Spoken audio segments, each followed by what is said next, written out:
like we're back in the studio. Los Angeles, 1997. That's a good analogy. Brett Gurewitz behind the controls. This is Brett.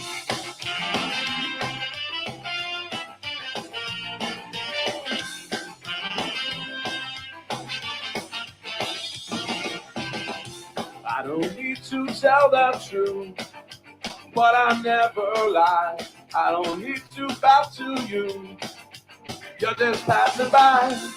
I never wanted to be the one you bitch and moan and come home to. But as long as you look good, I'll come back to you. Get inside my troubled mind with all of your threats. Sometimes I think I was blind. Not before we met.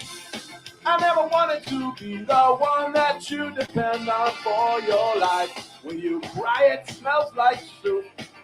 Sound like Shona Knife. Never feel though I said all night. I gotta ride. Each time I said all night. No, I just might. You make me stay all night.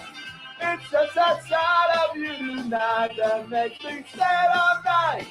I'm gonna stay all night. You're an evil little girl.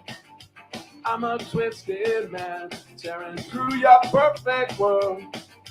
Make you understand. I never wanted to be the one you bitch and moan and come home to. But as long as you look good, I'll come back to you and do the things we do. Stay all night. I gotta ride. Each time I stay all night. No, I just might. You make me stay all night. It's just that side of you tonight that makes me stay all night. I'm gonna stay all. I would never treat you bad. You deserve the best from me. If you want to keep your place, you better get down on yours. Yeah, Todd wrote this one. Yeah. You think? This is not mine.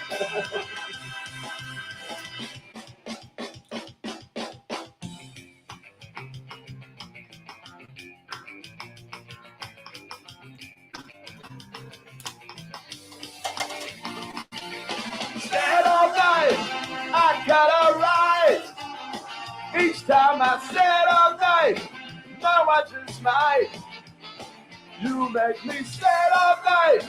It's just that side of you tonight that makes me stand all night. I'm gonna stand all night. R.I.P. Todd. Round robin. Your questions, comments, wagers. Give us a reason. Sleeper fantasy play, your best alternative line, whatever you have. Text the round robin 757-354-5517. Can you see by the dawn's early light what so proudly we hailed at the twilight's last gleaming, whose cross stripes and bright stars through the perilous fight, for the ramparts we watched were so gallantly streaming, and the rocket's red glare, the bombs bursting in air, gave proof through the night that our flag was still there. Oh, take us that star-spangled banner yet wave, for the land of the free and the home of the brave. This is the Deep End Broadcasting Network. You are tuned in to the Round Robin with Stephen Murray on Deep End Broadcasting.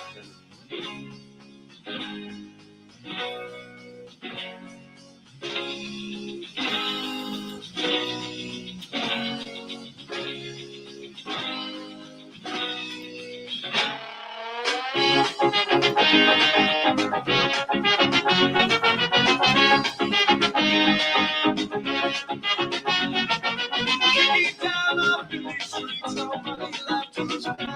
Still singing Babylon, people are praying songs of God.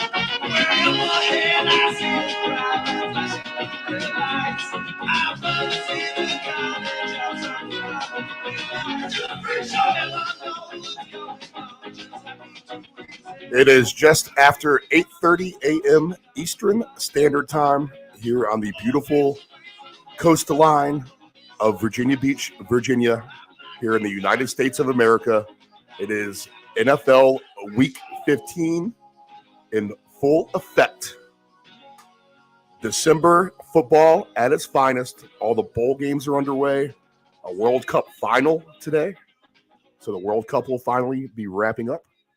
And a full slate of good NFL games and a really good 4 o'clock window, it looks like, as well. So we have a lot to get to. Thank you for tuning in. If you didn't know, if you're a little late to the party on the announcements, hopefully you're not en route to CP Shuckers on Shore Drive at 8:30 in the morning on a Sunday. But they will be open at 9 o'clock. But we did have to cancel our broadcast for health reasons alone. The host here, temperature was above 100 degrees. Finally broke. So we're actually back to normal now. We are officially deemed this place clean and sanitary as of yesterday. So out of precautions, we had to move our Christmas party from today at CP Shuckers and move back into the studios. But we will return. We're going to make that up for everybody. And you know, what better way than celebrate our season in the playoffs? And that's what we'll do. We will go wild card weekend, January the 14th, that Saturday. So we will be throwing our party Saturday the 14th before the first game, 11 until 2 o'clock. That's 11 a.m. until 2 o'clock p.m. Eastern Standard Time at CP Shuckers Shore Drive. So where we can't initially deliver on the spot, sometimes we tend to always make it up to you. And that's what we hope to do today with the picks, to be honest. Yesterday, let's go over the recap of that. Good games yesterday. You know, if you didn't see the Colts-Vikings game, you missed the biggest NFL comeback of all time. I actually watched it all. When I did take a little bit of a break in the second half, in the third quarter, I was like, you know, let me see if the Vikings can rally a little bit. I'll step on out, get some fresh air. And I put on the Viking announcers, and they are fantastic. The Vikings broadcast team, Paul Allen is one of them. The other guy, I got to look it up. I can't remember. I used to know all these guys. But they were fabulous. They were throwing the refs under the bus. They were freaking out the whole time. The referees were driving them insane, which of course they would. I mean, they're missing obvious, the Vikings probably should have had, I can get the first touchdown, maybe stopping that on the forward progress, but the second touchdown is inexcusable. I mean, that's horrible refereeing at its core. But the biggest comeback in NFL history, and it takes until the final ticks in overtime, which I don't like the 10-minute overtime. I'm going to say that right now. The 10-minute overtime is complete garbage to me. But the Vikings win 39-36. Fun game only because of the snow and the ineptitude of the two special teams, I would say, in the Browns-Ravens game. But the Browns win 13-3 there. We would have loved another field goal by Mr. Cade York, which he missed his last two. That number would have put us into a nice payout scenario, but that didn't happen. So thank you, Mr. York, for nothing. And then the night game, which, quite frankly, it's been a very exhausting month for sure. Exhausting couple months. You know, it's not easy getting up to do the show here at, getting up at 5 a.m. to do the show for 3 to 4 hours at 6 a.m. I'm not going to use that as the reasons, but just exhausted with life, maybe a little bit. So in bed by the second half of the Bills-Dolphins game, kind of just closed my eyes and listened to it as things transpired. And that led to a fantastic night of sleep, especially since we Didn't have to come on the air until 8:30 a.m. Eastern Standard Time, which was the original broadcast show time for our party, which, again, if you're just tuning in, isn't happening because everyone was sick, literally, and everyone's better now, I think. At least I am. But Christmas party to be made up January 14th. Again, we're not going to call it a Christmas party at that point, but we will call it our wild card weekend postseason celebration of sorts. So CP Shuckers makeup date January 14th, 11 a.m. until 2 p.m. Eastern Standard Time. So what do the games yesterday mean as far as playoffs and that kind of thing goes? So in the AFC, we'll start there. The Bills have officially clinched a playoff spot, so they are in. I think the Chiefs are getting close for sure to winning that division. I don't think they can do that today. We'll have to do the math on that.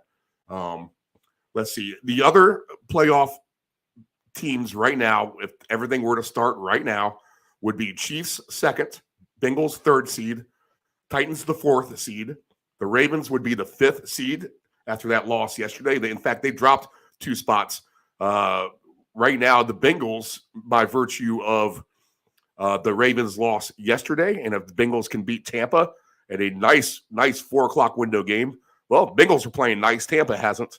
So here comes Joe Burrow, Tom Brady. Better, no break after San Fran last week. So the Bengals are in first place now in the AFC North. Wild card spots below the Ravens. Ravens fifth. Dolphins are now 6th, but they were 6th beforehand. And the Patriots, there you are, right there in 7th place. In the wild card, in the hunt right now, the Chargers, they are tied with the Patriots with a 7-6 record, and then the Jets as well, but they have 2 losses to the Pats. They are in 9th spot, 7-6. They have a big game, really big game actually with Detroit today. That's almost a de facto playoff game. And then the Browns, with their win, they've crept to within a 6-8 record, and they're still on striking distance in the 10th spot. And I would say a must-win scenario for sure today for Jacksonville, the Raiders, and the Steelers, all at 5-8 overall. The Colts not eliminated yet after the biggest blown lead in NFL history. Matt Ryan now, wow, he has the biggest regular season blown lead and the biggest blown lead in the Super Bowl. And I got to give everyone on social media credit. They were quick to the trigger to point that out as things were transpiring there in the third quarter. Just what a meltdown by the Colts. That was a great game if you didn't see it. That was a lot of fun to watch. But the Chargers, the Jets, they have the 2 better chances there in the hunt in the AFC. And then everyone else basically is still alive. Over in the NFC, the Eagles are in the playoffs. The Vikings, with their win yesterday, they have clinched the NFC North. And the 49ers, with their win on Thursday night, they went ahead and clinched the NFC West. So all 3 of those teams locked in. And the Eagles have the 2-game lead for the top seed overall. Basically, I think if they win a couple more times, they should be good to go in that regard. The 4 seed right now, Tampa Bay at 6-7 is your leaders, are your leaders in the NFC North. 5th, 6th, and 7th all belong to the NFC East. Cowboys, Commanders, and Giants, respectively. So a big game tonight for the Commanders and the Giants. And then on the bubble, we have the Seahawks at 7-7. The Lions at 6-7. We set a big game against the Jets in the MetLife Stadium today for the Lions. But they are in the hunt at 6-7. The Packers not out of it yet, 5-8. But figure these are all not quite must wins, but time is definitely running out. Packers 5-8, Carolina 5-8, Atlanta still at 5-8. All have a chance. Not eliminated yet are the Cardinals, Saints, and Rams, all with 4-9 records. Battle of the backup quarterbacks in in Denver today with Brett Rippon and Colt McCoy there with the Cardinals and the Broncos at Invesco Field at a Mile High. Okay. Is it still called Invesco? It might be called something else. I don't know. I bet all the old stadium names. I think I've said that a couple times on the show. Okay, so week 15. Let's get to the lines. Let's just see where we're at right now. Then we'll go ahead and take a break. And then we got Nephew Dave coming in. No Del Grande today. We had him on yesterday for the show. He was right on with the picks. He liked the Colts in the over. The Colts did end up covering that line. He thought there would be a low-scoring game in the Ravens-Browns game, which that was very low-scoring, just 16 points. And then this is a lesson to be learned, too. We always like to teach lessons here on the round robin. You want to not pay attention to your weather scenarios exactly too much early in the day. Kind of like what I did myself yesterday. I saw the snow in the morning in Buffalo, and I'm going to go under. It's calling for snow all night, all day, all night. It's not going to clear out. Of course, they're going to have the field clear by the time kickoff comes. And once they put on that pregame and they said, there's no winds, it's actually kind of nice. There's no snow on the ground, except for the snowballs flying from the stands. I knew I was in trouble on that under. I knew that there was no way. I did like the Bills and the under, but those conditions actually played into the Dolphins' hands, not really having to deal with that weather so much. I got to give the Dolphins credit. They played very, very hard in that game. Probably, maybe should have won. At some point, I was kind of convinced that they were going to win. I was like, man, this is going to be the Saturday night sucker play with everyone on Buffalo. But the Dolphins did cover and took the money home. So if you did lay the points with the Bills, then you bought into everything I did with the under and the Bills. Moral of the story is this: when you're talking about the night weather games, don't bet weather days in advance. Just don't do it. And a lot of the lines will move because of the aspects of bad weather. But you can't bet it until you see it. Get your eyes on the field yourself somehow. A lot of these stadiums have cameras up too. You can look at the live feed from the stadium, what's going on there, or their own weather stations, stuff like that.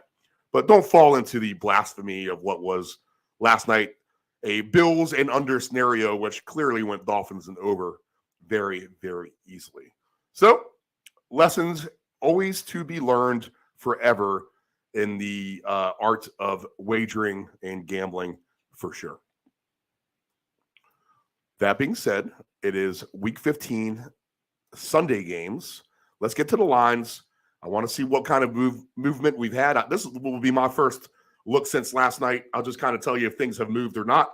I make up the ticker myself, or type it up. I don't make it up. So I'm aware of all the lines as of 24 hours ago. But the Saints, these are all 1 o'clock games. Saints, Falcons, 4.5 for the Saints, 43.5. No movement there. Jets, a 1-point favorite, 43.5. That line has moved to the favor of the Jets. Kansas City minus 14.5, 48.5. That line has been steady. The Eagles are down a tick. They are now minus 8.5 and 48.5. They were laying 9, but 8.5 for the Eagles, 48.5 in Chicago. The Panthers, no line movement here, minus 3, 37.5. They host the Steelers. Cowboys on the road, which should be a fun game, minus 4.5 for Dallas, over under 48 as they visit Trevor Lawrence and Jacksonville. Those are your 1 o'clocks, the 4 o'clock window. Decent games, not this one per se, but we'll have this on regardless. Broncos, minus 1.5, 36.5. No movement there. The Raiders, a slight favorite, hosting the Patriots, minus 1.5, 45.5. Chargers, minus 3, 46.5. I love the Chargers today. That's going to be my best bet on the board. I'll tell you that right now. Chargers, minus 3, 46.5. I think they're going to win that game handily. Bengals, minus 3.5, 44.5. No line movement there. Tonight, Commanders, minus 4.5, 40.5. No movement there. And Green Bay, a cold game for the Rams, with backup quarterbacks. Baker Mayfield, he's been a starter. You can't call him a backup per se. But Aaron Rodgers and company, 7-point favorites, 39.5. No movement there. So we'll go ahead and take a break. We'll come back with Nephew Dave. We will get on survivor picks. We will get on stinky teams, the teams who have officially packed it in, which I don't think anyone has. I think the Colts somewhat proved that yesterday, and the Browns. So I don't think any teams have really decided to pack it in yet. A lot of these teams with really bad subpar records are still alive. So we'll go down the list there. There are survivor implications for a few people still. So we'll take a look at that as well. So we'll go ahead and take a break. We'll get Nephew Dave in here. We'll go through that. And then we will do our deep dive here at about 9:15. The Ant-Man, who knows if he reemerges from his cocoon. He's been out for a few weeks. He himself was not up to par weather-wise, so that's why we haven't heard from him much. But maybe he pops up today. We shall see. All right, let's take a break. This is the Round Robin on the Deep End Broadcasting Network.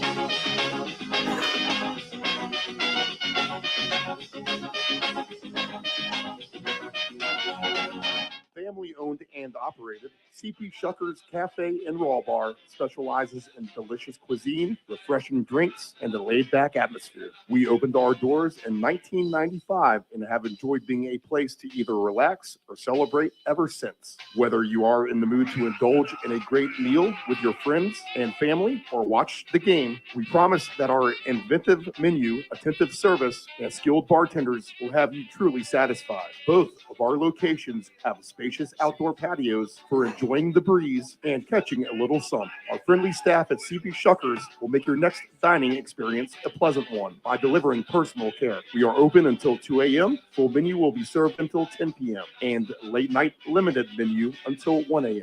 For larger parties, please give the location of choice a call. Pacific Avenue, 757-425-8676 or Shore Drive, 757-412-2929. More information at cpshuckers.com. Thank you for your continued support and have a shucking good time. Hey, does your home have algae or stains on the siding? Is there grime built up on your deck or brick patio? Coastal Pressure Washing Services has a warranty of professional services. From pressure washing to window cleaning to deck and fence staining, as well as dryer vent cleaning, you got it all. Call Coastal Pressure Washing at area code 757-439-9810 or visit our website at coastalpressurewashing.net. Again, call Coastal Pressure Washing at area code 757-439-9810 or visit our website at coastalpressurewashing.net. Dependable Solutions can provide all voiceover services for your advanced audio production needs. Think of us as an inexpensive option, no matter what the size of the project is. From one-word cameos to full script productions, contact Dependable Solutions at 757-354-5517. Do you want to advertise with Deep End Broadcasting? Send us an email at deepend757@yahoo.com. That's deepend757@yahoo.com. This is the Deep End Broadcasting Network. It is estimated that 23% of car accidents each year involve a cell phone. That's 1.3 million accidents a year. Reaching for your phone, you are 4 times more likely to crash. Dialing on your phone, 2.8 times more likely to crash. And texting on your phone, you are 23 times more likely to crash. Attentive drivers are safe drivers. Know your gambling limits. Don't ever bet what you can't cover. Wagering on sports is only fun when you do it the right way. Not every bet will win. When you get on a bad run, know it and avoid trouble. Know your gambling limits. Control your alcohol. Don't fight. Don't drink and drive. Your one punch could kill someone. It happens. If you're behind the wheel, you may think you are fine, but then the other driver is under the influence of texting, and then you are done. Control your alcohol. This is the Deep End Broadcasting Network.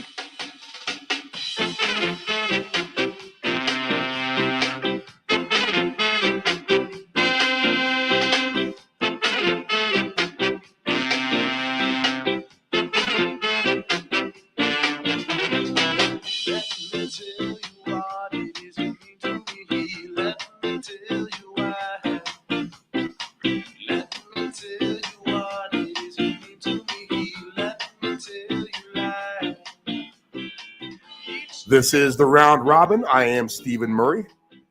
We are from the Deep End Broadcasting Studios here on the coastline of Virginia Beach, Virginia, the United States of America, just shy of 9 a.m. Eastern Standard Time. And now joining us, because he was exiled from the studio by me earlier in the week, he'll be allowed back in tomorrow. I think we're good to go now.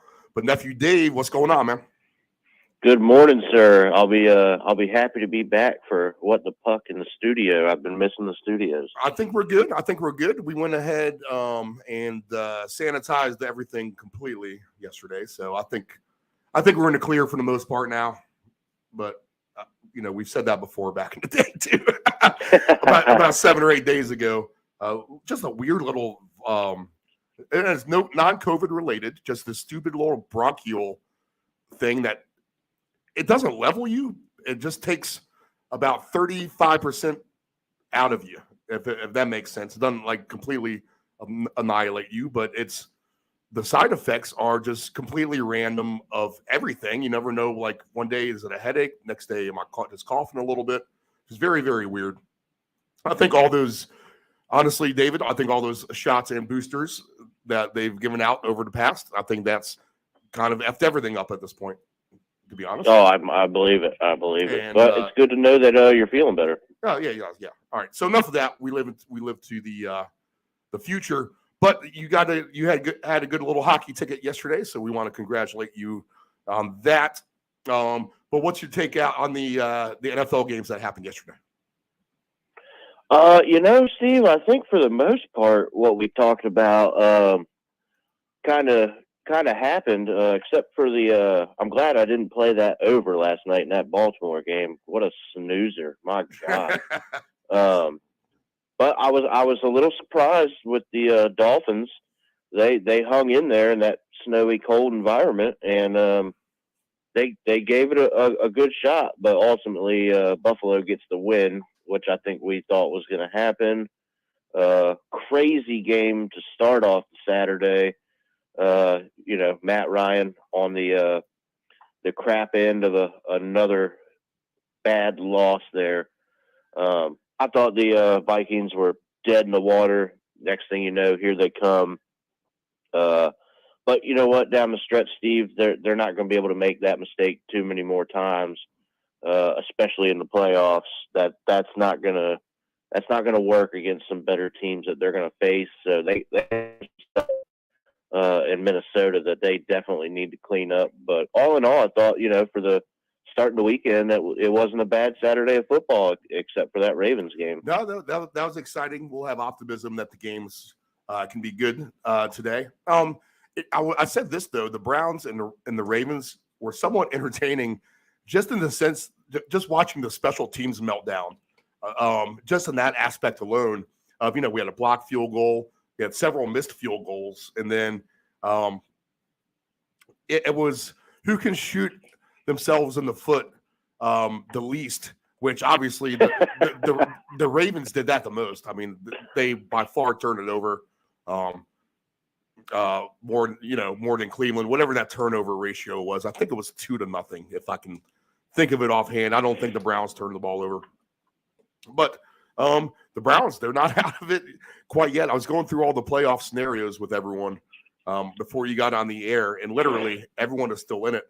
And a lot of these games today have a lot of importance to them. let's get us started and go down the list. You can't imagine you have anyone left good in Survivor. If I tell you, if you want to point out a top 3 defense to me right now, in your opinion, as we go along, do that as well. And as far as the stinky teams go, I mean, you have Houston on that list, probably the Rams, I guess, and the Broncos. But that list is very, very thin at the moment, with most of these teams actually still alive in the playoffs, which is kind of crazy at this point. Here's 2 of them here, the Falcons and the Saints. Desmond Ridder will start for the Falcons today. I don't know if I can use any of these for Survivor, but you might have to, Dave. If your back was against the wall, would you take the Falcons or the Saints? Oh boy, Steve, that is a really tough call there. I think I would take the Falcons even with the rookie quarterback. I guess I don't know. Man. I think I would too. I mean, that's literally throwing a dart. I mean, to me, the over/under is intriguing in this game at 43.5, because you could definitely see this being a slop stink fest. Or could this be one of those December, here's the opposite completely of what you think is going to happen, and this game ends up being something in the 60s? But that's a weird one. Yeah, Falcons, Saints. I guess I would have to take the Falcons if I had to in Survivor. So give me a pick, one or the other. I guess it would have to be the Falcons, Steve. I think they can. I think they can score a little bit better than the Saints. And I'm not sold on that defense, or I'm not really sold with anything from the Saints. Rough season for them. They're minus 205 on the money line. If that's telling you anything, what they think is going to happen in this game, I kind of disagree. Atlanta's they're fighting for that division because that's the only way any team from that division is going to get in. So it's an important game there. But I think I'd have to side with you, Steve. I think I got to take the Falcons there. All right, Detroit and the Jets at MetLife Stadium. I would say that, both of these teams probably still likely around in your Survivor pool. So maybe you have to take one of these. I would trust Jared Goff on the road against the quarterback for the Jets. As White is out of there, and here comes Zach Wilson again for the Jets. So Detroit, if my back's against the wall, you have a pick? Yeah, with the way they've been playing lately, making a late push and actually surprising some people and playing some good football down the stretch. So with that being said, Steve, we know the Jets have a better record. They are at home, but their defense is when really can you good. Ever trust them? Well, their defense is really, really good too. And maybe that's the point of this drill, is you identify the good defenses to win you in this kind of scenario. Right. I like Jared Goff. Honestly, I think he does enough at all ends. I think he was never treated. I've said this before with Del Grande or whoever. I mean, he wasn't necessarily run out of town, but they weren't, they weren't in any kind of hesitation to trade him to Detroit either and get him out of there. Of course, they got Matt Stafford and they won a Super Bowl. So, that pays off in the end for them. But future looking forward now, Stafford may never play again. Goff, he could play 10 more years, Yeah, he looks good. And he could just get better and better as he goes. That's something to look for in the future. And the Lions, they have an offensive line. So if you're going to combat a really, really good defense, you better have some horses up front. And the Lions have that big offensive line. And, get the ball running a little bit. And then next thing you know, Amon-Ra St. Brown is running into the end zone with the ball on a misdirection or something like that. And I will trust Dan Campbell. And Salah has done a good job for sure for the Jets. Campbell has butchered the clock at times in the hands of Detroit. But I do like his, he reminds me of me a little bit. You know what I'm saying? A little rough around the edges. He's a little rough around the edges there, Dave. And you might be able to joke him all day, but he's likable and he's going to give you a strong effort no matter what, and he's going to have his team ready, and they're going to play for him too. That's the thing. Yeah, I agree. All right. So Kansas City, Houston. No one's going to have either of these teams. Well, yeah, everyone has Houston and Survivor, but this is not necessarily. If you're holding off for Houston as a Survivor pick, then you'll have better opportunities down the road. Let's just say the Chiefs, not a time. If you ever wanted to consider Houston, I guess that's the last thing you would. Dave, how many people? What do you think the percentage of Survivor pools left? Let's say if they go the next 5 weeks, is there anyone in all these pools combined out there that would take Houston at any given time? Well, I don't know when you would, Steve. A single lone person, right? Yeah. Maybe one. Okay. Eagles, Bears. People probably have the Bears for Survivor. Eagles have a really good defense. I'm going to put them up there. I don't know. Something weird about this game today, to be honest. This game gives me all the feelings of not wanting to bet it. You may want to bet it. But even where I may like a lower scoring game here in the Bears-Eagles game, I could be completely wrong about that. So I'm going to find better plays than Eagles and the Bears. No Survivor here. I think Dave agrees with all that. Yeah, for sure. Good defense, Eagles. Yes. Okay. Two decent defenses. I would say Pittsburgh is improving defense. They just don't have any offense. And Carolina has been a very, very sneaky good defense. So Steelers and the Panthers, you probably have the Panthers available in Survivor pick. Dave, would you use them if you had them? I think today could be an opportunity. I mean, you saw what they did last week. Everybody in that division is in that race, so all these games are very important for them. I think, yeah, absolutely. If you have them, take a shot versus the Steelers. All right, Dallas and Jacksonville. Dallas has a really good defense, but Trevor Lawrence has found that buzzsaw mentality for the Jaguars on offense. They were ruthless, putting up 40 points in Tennessee at Nashville against the Titans last week. But here come the Cowboys. They had to rally from the Texans. I think we joked about the Texans in the Survivor pick last week with Dallas, I think, if I recall right, David.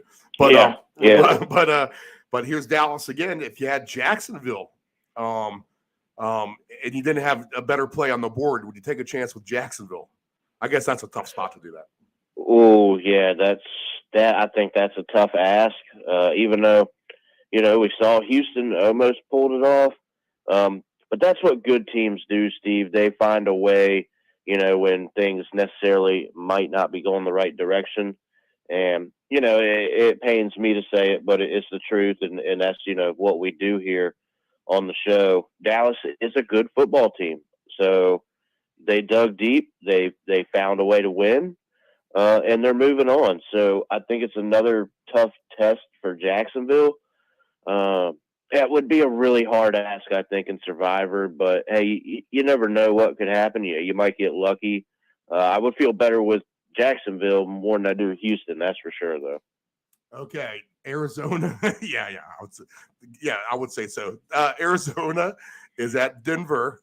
Could you maybe use one of these teams in Survivor pool if you had to today with the backup quarterbacks? Do you know this? Is Brett Rippon? Is he Mark Rippon's son by chance? Do you know that? You know what? I'm not sure. Okay. I wouldn't be surprised though. If that were the case, then this would be some sort of pseudo de facto ex-Redskin quarterback. I guess you can't even call it a playoff game. But here's Colt McCoy with the Cardinals. He's going to come in against Brett Rippon and the Broncos. 1.5, 36.5. Denver, they do rank second in defense overall. The Cardinals, very last place. I kind of actually like Denver in this game today. No Russell Wilson, I think, fuels them. I could see using Denver as a Survivor pick.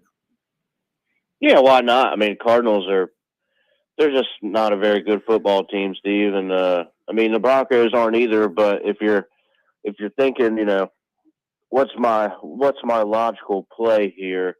it would have to be, Denver at least has a good defense.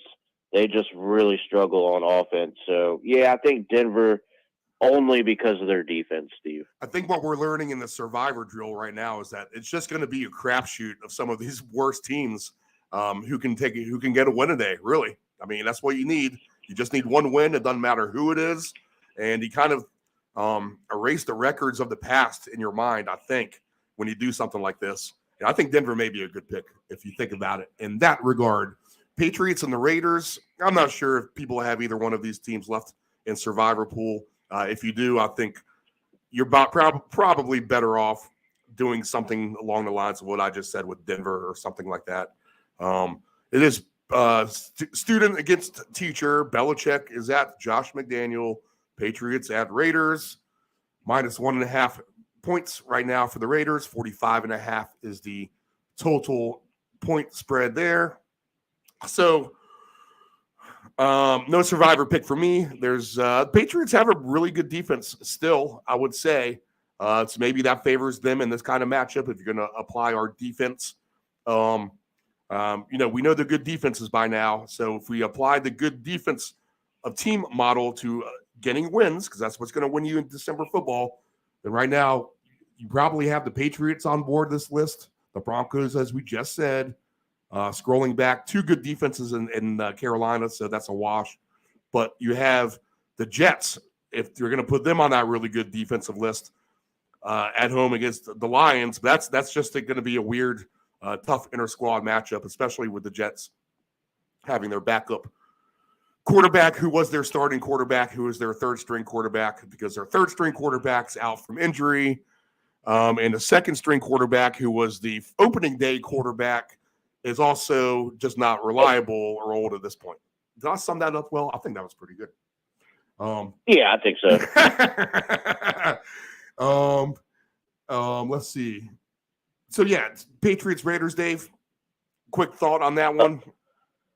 I tell you what, Steve, I'm gonna find some way here. I'm gonna go with the Patriots. I just don't know how yet. Okay, all right.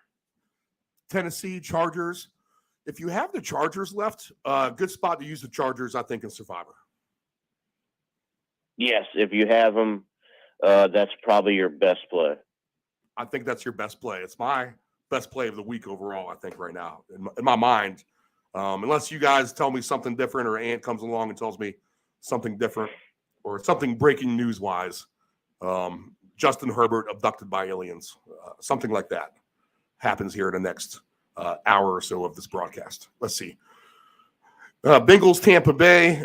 You laugh at me every time I take the Buccaneers, Dave, with complete rightfulness.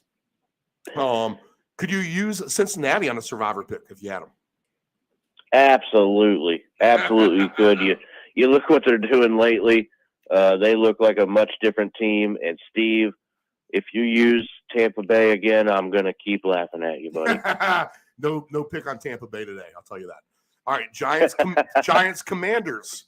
This game ended in a tie last time. So if you had either the Giants or the Commanders in survivor pool and they ended in a tie, you lost. You're out because both the teams. You need to win to advance in survivor, and a tie does not get the job done. Would you use your Commanders tonight, Dave, for that? I think it's possible if you have them. It's going to be a tough game either way. I don't see another tie happening, but I tell you what, this is a huge, huge game. I will be off work early as the last night open was last night. So we're working during the day. I will be home for this game. I will be glued to the TV, and I might be a little hoarse tomorrow if we win that game for what the puck there, Steve. Massive game here. If you have the Commanders, they are pretty heavily favored, actually. So you could definitely use them, although I don't think it's going to be as easy as just picking them. Yeah, they're going to win. It's going to be a tough game, but I tell you what, they have a lot of motivation in this game to get it done. So, yeah, if you have them, I would certainly think about it. Do you want to give a little bit more the state of the union of the team to the audience as you usually do. I was going to come back to that after the Rams Green Bay game, but I think we both know the Packers are a good survivor pick if you have them. There's no doubt there. Anything else on the Commanders you want to get out there to all your peeps? Well, basically just, more of the same that I just said, Steve. This game, if you win this game and you're Washington, you're putting yourself in a really good position here at 8-5-1. You send the Giants to 7-6-1, and then you separate yourself from these other teams, especially teams like the Lions and the Seahawks, who are kind of nipping at your heels.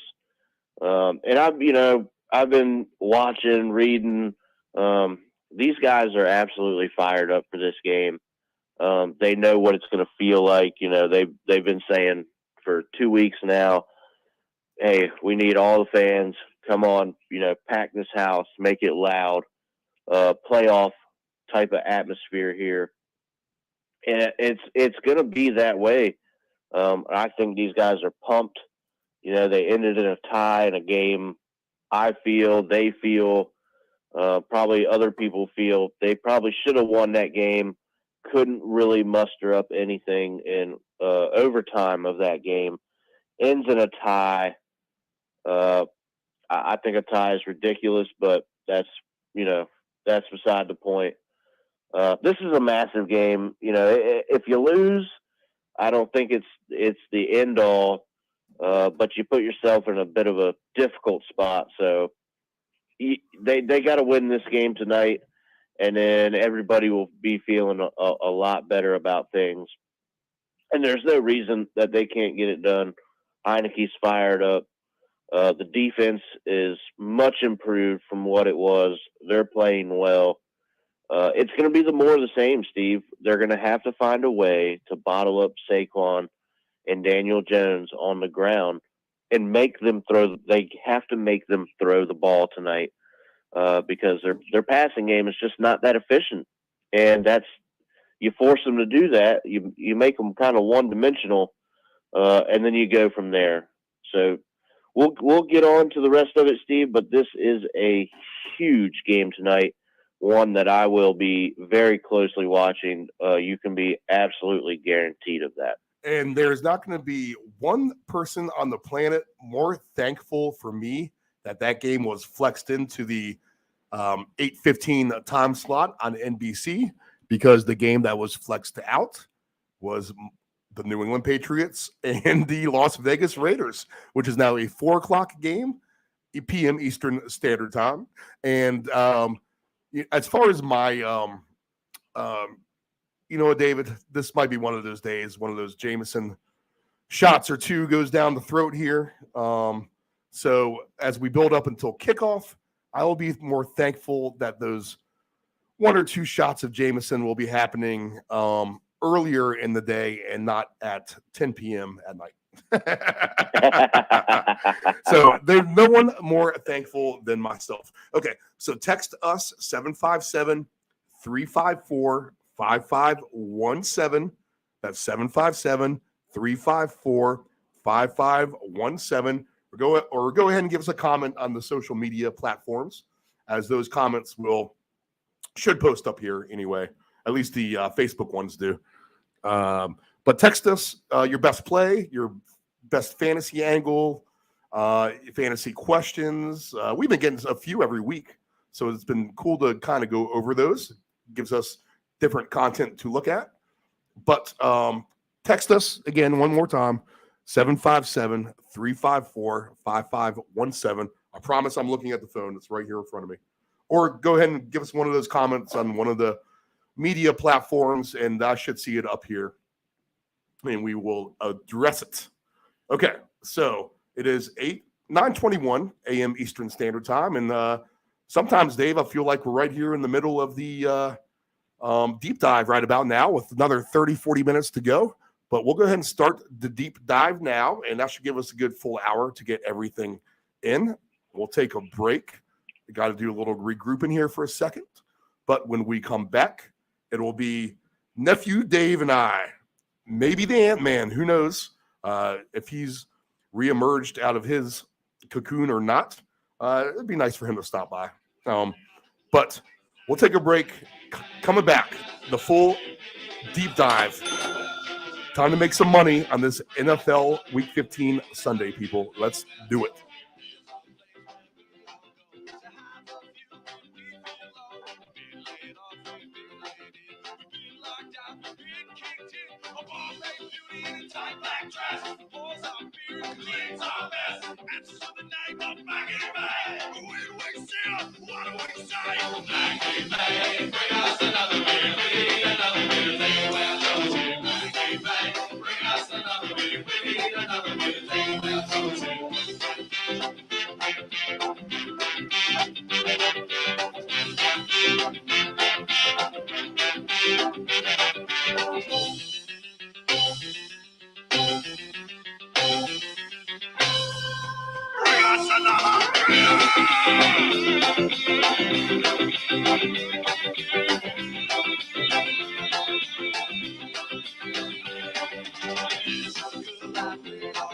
She's the one you're thinking of. That's the name of Maggie May.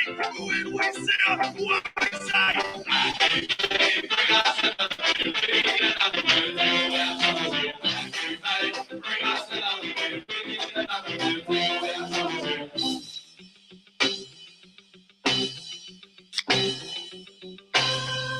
Bring us another beauty.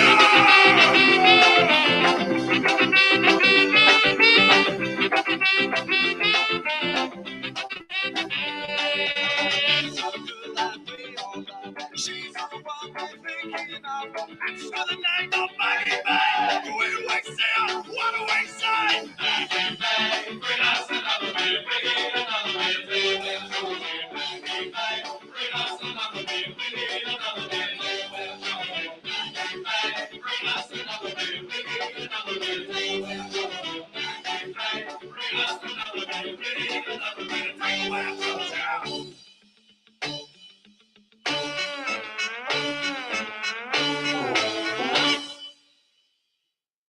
Dependable Solutions can provide all voice-over services for your advanced audio production needs. Think of us as an inexpensive option, no matter what the size of the project is. From one-word cameos to full-script productions, contact Dependable Solutions at 757-354-5517. Know your gambling limits. Don't ever bet what you can't cover. Wagering on sports is only fun when you do it the right way. Not every bet will win. When you get on a bad run, know it and avoid trouble. Know your gambling limits.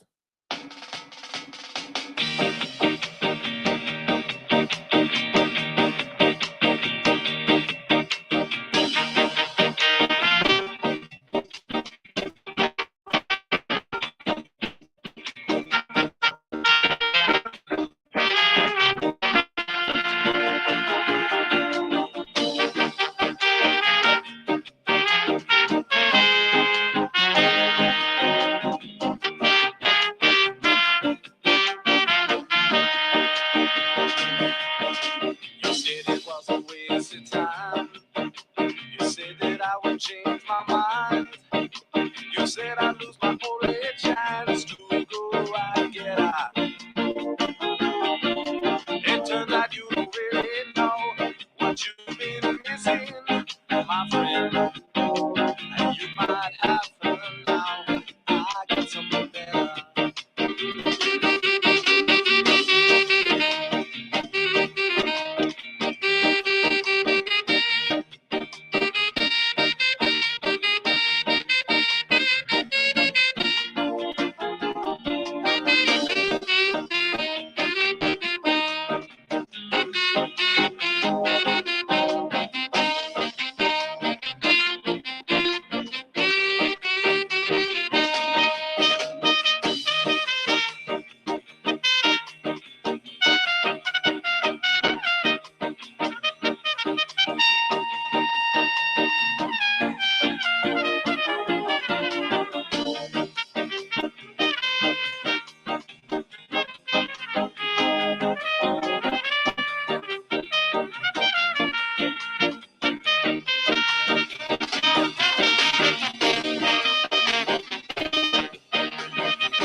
Family owned and operated, CP Shuckers Cafe and Raw Bar specializes in delicious cuisine, refreshing drinks, and a laid-back atmosphere. We opened our doors in 1995 and have enjoyed being a place to either relax or celebrate ever since. Whether you are in the mood to indulge in a great meal with your friends and family or watch the game, we promise that our inventive menu, attentive service, and skilled bartenders will have you truly satisfied. Both of our locations have spacious outdoor patios for enjoying the breeze and catching a little sun. Our friendly staff at CP Shuckers will make your next dining experience a pleasant one by delivering personal care. We are open until 2 a.m. Full menu will be served until 10 p.m. and late night limited menu until 1 a.m.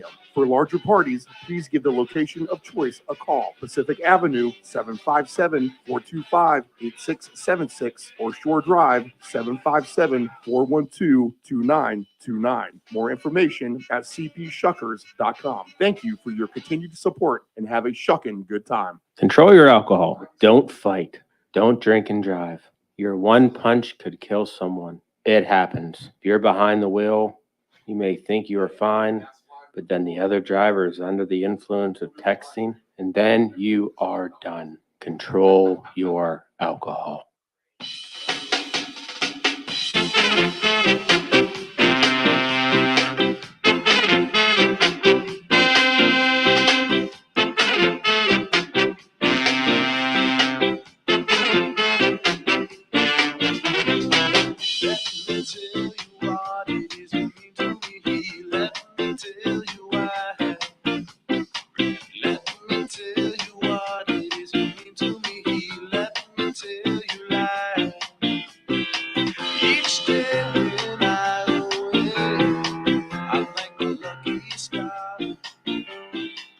All right, we are back. This is the Round Robin.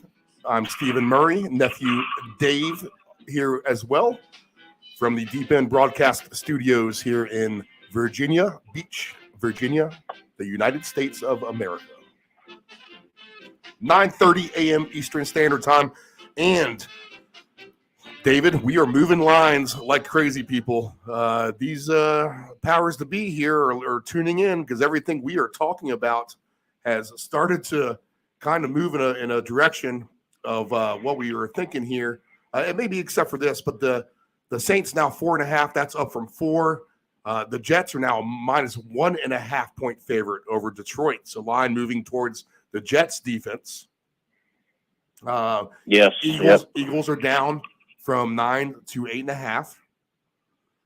The Carolina Panthers were laying 3 just minutes ago when we were talking about it. But the Panthers now only a 2.5 point favorite. So there's that key number going through there. All these line moves are going to be things I like too. How about this? Denver was 1.5 point favorite here just a couple minutes ago, up to 2.5 now for Denver. So a lot of money coming in on the Broncos as we just kind of talked about that as well. Interesting, right? Indeed. And the over-under is up a full point in Tampa Bay with Cincinnati and the Bucks. All right, so there you go. Significant line movement already. And noteworthy because I feel if there has been line movement later in the mornings, not necessarily when we've been on the air. So these lines move this early. Yeah, just a little interesting, right? Everyone has action down for week 15. Okay, so let's go here. Time for the deep dive. Dave will give us some breaking specials along the way, I'm sure. I'm hoping so. Last week was terrible for him. You know what, David? Here's what I've learned on this network. And for you listeners out there, okay, we're just going to start with that. We're going to start with this, okay? We are not your normal gambling show, 1. 2, we are not giving you our picks. That should be number 1, to be honest. Number 1, we are not giving you our picks. Don't bet our picks. If you're counting on us to win you money, don't. But what we are doing is trying to teach you a philosophy of different things. When we say we're not a typical gambling show, that's the case. We're just not giving you wish wash to bet on. We are trying to get you a little extra change in your pocket for what you're investing in. Whether it's subtle, Nephew Dave style, or more aggressive, Uncle Steve style, the point is to put down the minimum to win the maximum. Again, example being, if you take your $20 to the 7-Eleven and play the lottery, then your chances of winning something like $500 on a scratch-off ticket or a pick 3 number. Pick 3 is 1 in 1,000. How about that? So 1 in 1,000 times you're likely to win the pick 3, and then your return's only half of that. All right, so there's that, and that's your best odds. If you get a scratcher for $20, I mean the chances of winning 500 are a lot more astronomical than 1,000 to 1 odds. So why not take that 20? Go to your legalized sports book, like we have here in Virginia Beach, Virginia, or if you go to your illegal one, whatever. But we suggest going through legal bounds because this is, you like to get paid too. So go through trustworthy, legitimate sports books and play your plays with them. Put down that $20, and then maybe next thing you know, that $20 is $4,000. Maybe it's $10,000. You know what? I have 8. How about this, Dave? I have 10. I went ahead and took a lot of the bowl games. I maybe guessed on 1 or 2, but I kind of went early with them. I bet this right when they came out, but I was looking for teams that will lack motivation, players, mass exodus into the transfer portal, etc. So I have a 10-game parlay of the bowls, and so far so good, 2-0. As we enter a game on Monday, there'll be a big game tomorrow, Marshall and UConn. We want over 40.5 points in that game. But if we get to that, then we'll get a little bit of a break, and then it's game on for next weekend, which will be, right after Christmas. I'm going to have a little bit of a hiatus to sit on that and, kind of get the juices flowing a little bit, I would say, as I think it pauses until like December the 29th. But then in the next 3 days or 4 days after that, everything will be decided. We'll go ahead and post that ticket up to Twitter. I'll send that to Dave. That way he can get it up for you guys. You can root along, or you can tag along maybe with the last 8 or find a couple that you want, whatever. The other thing is too, David, with that, and this is a good lesson for you people, because you're always going to be tempted with the cash out, and there are good cash outs and there are bad cash outs. Trust me, I got offered.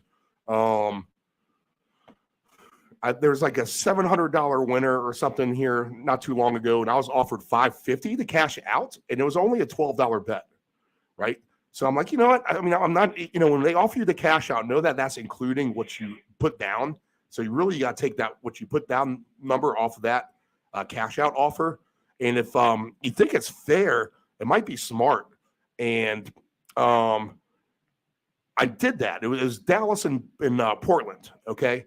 And they're the 2 slowest paced teams in the NBA. So at some point, their high scoring game could shut it down and go under. And they gave me a great cash out for when I cashed out. So I went ahead and did that. They snuck by half a point, but I wasn't upset about that, to be honest. That saved me a lot of heartache and stress down the road watching guys throw up bricks. So know this too, and this is just a lesson. When you do a big ticket, like a fun multi-leg parlay for bowl games or something like that, do 2 tickets. Do 2 separate tickets. That way, if you do get a cash out offer for one of them, because I have 2 of these tickets, and I think I put down $12.50 each, but the grand payout's $38,000 overall. If both these tickets ride it deeply, and I'm not going to get too excited yet. We are only 2-0 out of 10 games, but somewhere if I get to 6 or 7-0 at one of them, and I see a really nice cash out offer, best believe I'm going to cash out one of those tickets. You know what I'm saying? Yeah. I bet it on purpose as backup just to do that, so I want to take the stress off if it ever got to that point. So that's a good lesson for everyone out there. All right. Maybe when you do some of these bigger tickets, instead of doing $20, put 2 different ones down at $10 each. That way you give yourself some sort of an out, and you can definitely lock in a big profit. So lesson there. And then, invest the minimum for the maximum. You're going to have better chances doing this than you will winning the lottery. Okay. Missing anything else on that, Dave? I think you got it covered there, Uncle Steve. Okay. First game on the list, Saints and the Falcons. We talked about line movements. This game's up to 4.5 for the Saints, over under 43.5. We're throwing darts completely. Maybe if we take the Falcons and Desmond Ridder, I just like the Falcons better than the Saints. Personally, I can remember the old Steve Barkowski games in Atlanta, Fulton County Stadium, when he's throwing the ball to Billy White Shoes Johnson deep. And I remember a classic Redskins Falcons game down there in Atlanta, Fulton County Stadium as well. That ended up, I think, 24-21. That was back in the glory days of the Redskins. I would say almost dynasty at that point. They were starting to win Super Bowls. That was definitely post the John Riggins long run at Dolphins Super Bowl. So I'm going to date it to somewhere around 1986. The old school Falcons used to get them on TV once in a while when they played the NFC East teams. But weird game to me, Dave. It's just me throwing darts, but I would look for an over, and I would look for the Falcons, not being shocked if the opposite happened whatsoever. Beyond that, I don't know what to tell you. I did do this because I think this is smart, and this hasn't happened recently either. And he's Mr. Reliable to make this happen. But at 8-1 odds for Cordero Patterson to get 2 touchdowns, I'm going to be on board with that today. What kind of angle might you have? Yeah, Steve. So I was looking at that, and what do we know anything? Because I have a play that I want to bring up, and Steve, I'm sure you could probably already figure it out what it is. But I want to ask you first: what do we know about Kamara? Is he hurt or something, or is he not getting touches? Because he's just done a complete Houdini act, as far as I'm aware of. Yeah, but you bring up an interesting point with injuries. Is there something to it? Is there something to that? That we don't hear about. Sometimes you hear about these athletes who are banged up after the fact. I think one year when the Patriots didn't win a Super Bowl in the Brady era of dominance, I think Brady was playing with like broken ribs completely for like the last 8 weeks or something crazy like that. There's some things that are never disclosed. But yeah, good question, Dave. Because I have yet for us, we're going to start the deep dive off right off the top here with a weekly special. And that's going to be here, Steve, Cordell Patterson for a rushing touchdown and Kamara for a rushing touchdown. And that's at plus 500. And I feel like that's pretty high in value. So I wanted to ask you, that's why I asked, what is going on with Kamara? Because I believe he would be the reason that this price is so high for that. But since he's been a Houdini, I don't really like that play, even though I like the number on it. If that makes any sense at all there. It makes complete sense. Yeah. There's something to say about weird numbers and things not making sense this time of the year. Usually, like when they don't make sense, like yesterday, the Colts, they covered the spread, right? Right, they did. It seemed like a short number, and the Vikings should easily be able to cover it. And if you think about it, I mean, Lord, the Vikings just can play. How about this, Vikings? How about you play with passion in the first half instead of the second half? Maybe you don't find yourself in that kind of predicament, I guess.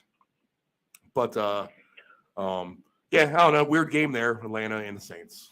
Let's see. Yeah, and I'm gonna go. I'm going a all under here, Steve. I'm gonna go back to it, even though it did not cash for me yesterday.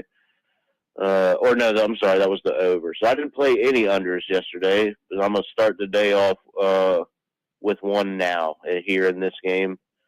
I got under 41.5 at plus 111, and that's going into a parlay. So I feel like that's a good foundation there to start. Okay, yeah, that's right on point there. Let's see. What kind of final score do you think this game ends up being? I'd like to see I don't know, 21-13, something like that. I don't know. The Falcons haven't been scoring a lot lately. I know that kind of goes against what I said earlier when we were talking Survivor. But I'm going to take a shot at the under here. Saints aren't very good either, so let's hope for a complete clunker and cash in on that. Yeah, always affirm a strategy when you see two. Well, I mean, you want to call them bad teams, and they are. It's just amazing that they're in the playoff hunt. And really, the Falcons just a game back or whatever they are. Just kind of crazy. It's crazy. Okay, Jets and the Lions -1.5 for the Jets. Over under 43.5. The line is moving towards the Jets. We talked about having them, that they have the good defense. I talked about last game, I like Cordell Patterson with 2 touchdowns. I also took Cordell Patterson over rushing yards, and I did build a round robin with player stats. And I'm going to just go against the grain a little bit here, and I'm going to take accomplished players to do well. And I think when I took Cordell Patterson, he's getting like plus 320 for 80 rushing yards. All right, so I think if you can just break one, he's going to get to that number. But I went ahead and topped that off. I'm going to look for a big day from Jared Goff. And I've talked about him already. And I'm going to trust him today. I've taken him a couple times on these props and with success. And I should have taken him before. But I think Goff today, even against the tough Jets defense on the road, he's got the running game to help protect him here. But I mean, is it going to shock you to see the Lions come out aggressive on offense? It won't shock me. I'm going to take a shot. I'm going to take a shot with Goff today at 300 plus yards at plus 430.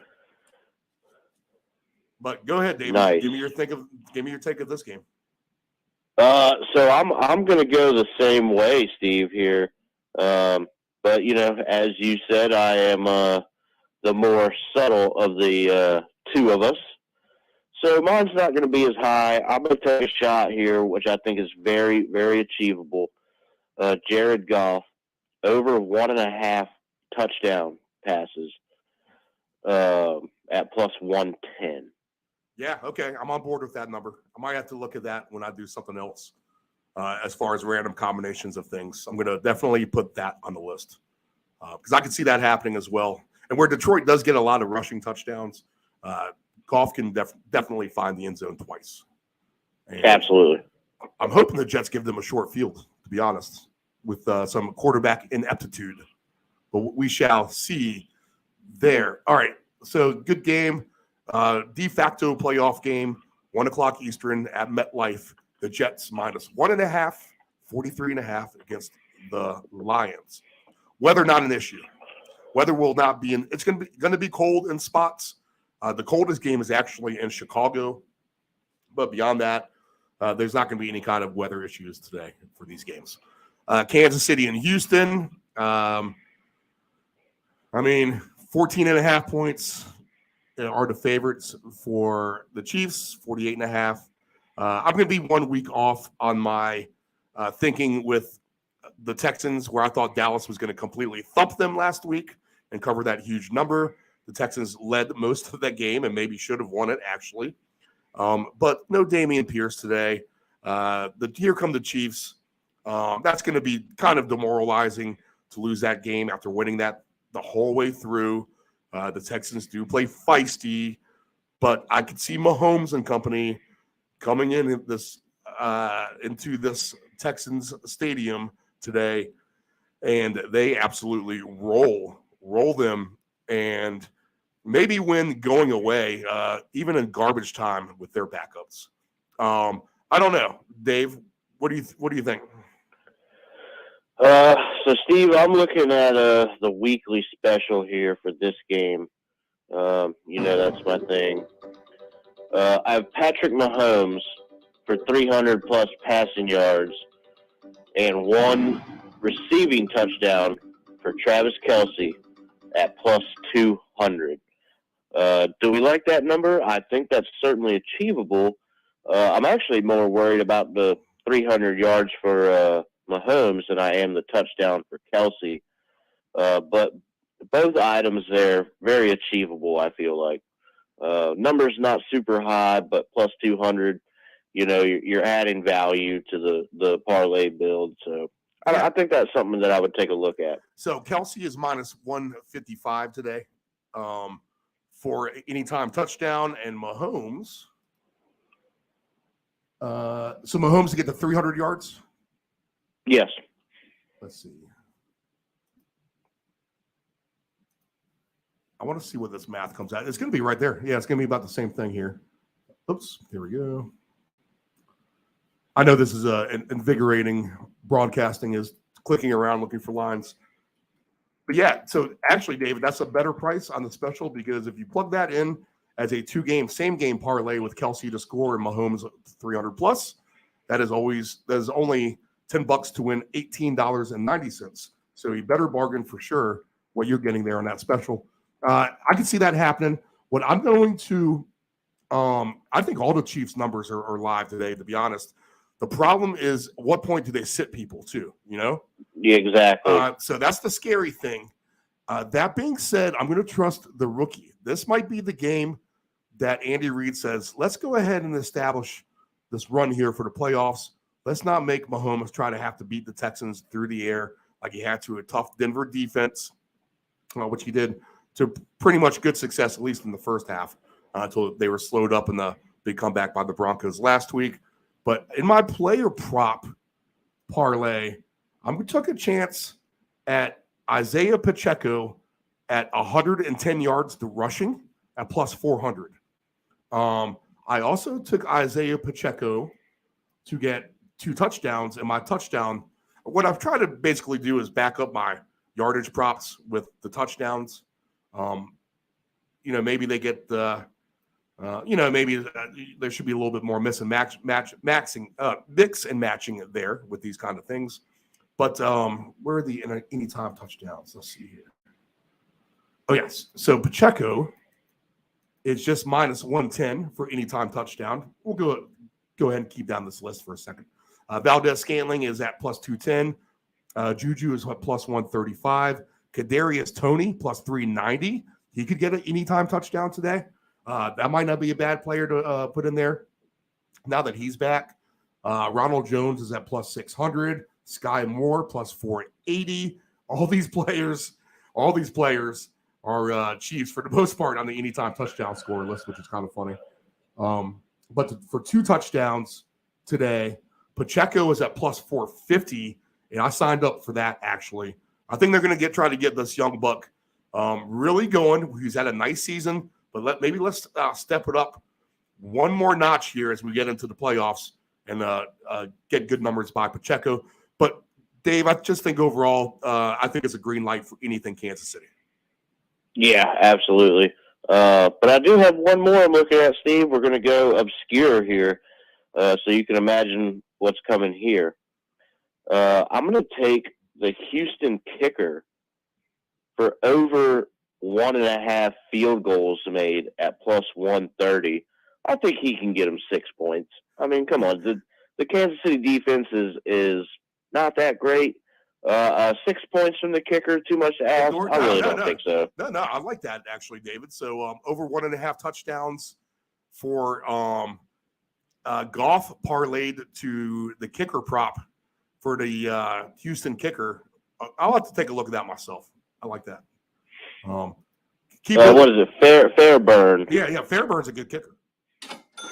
He's a good kicker. Okay. Interesting to get your take on this one. Eagles at the Bears. Eagles are minus 8.5 now. That point spread is down. Over under 48.5. I think is that bad? I guess that's the same. I think it actually ticked up a little bit. I can't recall exactly. My initial instincts are this, though. Somehow I just like the under. I think it's actually really cold there today. It's going to be at kickoff just in the upper 20s. Might make the ball just a little bit harder. You might get a lot of yards on the ground for sure, which takes up clock. At the end of the day, can the Bears really put up a lot of points against the Eagles? That's my biggest question. I think the Eagles get theirs. I'm not necessarily sure that the Chicago Bears get theirs on offense today to get into the scoring column. But, man, I just haven't played these two teams too much at all. I've played the Justin Fields props a few times. I've generally stayed away from Eagles games. I'm a complete idiot too, maybe because the guy at the pool supplier said, "Hey, Steve, thanks for that Eagles to win the NFC championship bet," because he took it at 18-1 odds when he asked me preseason the best play on the board maybe to win the NFC. I was like, man, how do you not like the Eagles at 18-1 to somehow win the NFC? I should be taking my own advice in those kind of scenarios, David, not giving it out to others, but I'm happy Rick is able to capitalize on that. But you're an NFC East guy. Tell me your perspective outlook on the Eagles in Soldier Field with the Bears today. Speaking of the famous playoff fog bowl game too, if you recall that. Right. So yeah, Steve, I think taking a look at the under here is definitely probably a fair assessment. I tell you, I don't see many points coming from Chicago. This Eagles team is buttoned up pretty good defensively. You could probably say that they're one of the best units in the league so far this year. We're getting down to the end, so that would be saying quite a bit. Steve, I would have to let's see here, or we could go with the special. Jalen Hurts for a rushing touchdown and Sanders for 75-plus yards. I could probably see that happening, so I think that's definitely something to take a look at. Other than that, let me see. Let me check this under real quick to see where I would like to move it to, because I am an under player, or I can be at times. So let's get some value here. How about under 42.5 at plus 185? Yes. I did take the alternate under in a round robin parlay. Again, all our tickets will go out on Twitter later at deepend757. So it remind me when I forget, like last week, David. Yeah, I was wondering. I got whatever I got preoccupied in, definitely. I wasn't 100% thinking. You got to remember that at that time too. So let's see here. So good game for the Eagles, and a good chance for them to get a win today, I think, in Chicago. Just than everything we just said with the Bears. So red light to anything with the Bears props today for me. If you want to do anything with the Eagles as far as their props, I'd say go for it. I'll give you the list of 2 touchdown scorers, people. That way you can kind of decide if there's something that you like. Miles Sanders plus 460 for 2 touchdowns. Hurts is at plus 470. A.J. Brown at plus 490. I would say that's decent value, David. A.J. Brown at plus 490. Justin Fields plus 750. No thank you today. Devonta Smith at plus 800. Cole Kmet is at plus 1900. Quez Watkins plus 3,700. That could be good for a long shot there. The Philly defense plus 4,800 for 2 touchdowns. Okay, so next game. Pittsburgh is at Carolina. Carolina minus 2.5. And over under is 37.5. I'll go ahead and get your take first, Dave. All right, so I gotta tell you, it's I don't know. This is kind of a weird one. I'm opening up the tab here for it. Trying to, let's see here. What do we have? Nah, I don't like that. Najee Harris to me is just not that good. I don't think he's that great, so I'm not going to play anything with him. Not really excited about that. Could this be another under? I mean, Steelers struggle to score points, and their defense is better. So let's check out an under that we're going to have to probably bring kind of low. Oh boy, Steve. Under 34.5 at plus 136. So, under 35. I think that's probably pretty achievable. Anything under, you could push it if you really wanted to. I think 32.5, get a little bit more value. But I think for this game, Steve, I'm definitely certainly interested in the under. We have Coach chiming in from Charlotte, North Carolina. And that is his question. Coach, we appreciate you tuning in. But that's his question. What do you think about the Panthers and the Steelers today? So that's the game we're on right now. And David, if I do all these graphics, I might as well use them. Once we start looking at lines, I kind of get lost here with the graphics. But let's see if I can get. I think it's important to have these defensive rankings up here. It's good to know this kind of stuff. Oh, here we go. All the way at the bottom. Steelers 18th defense. Panthers are 16th overall. If we do a quick review, Chiefs 21st, Texans 17th. Quick review.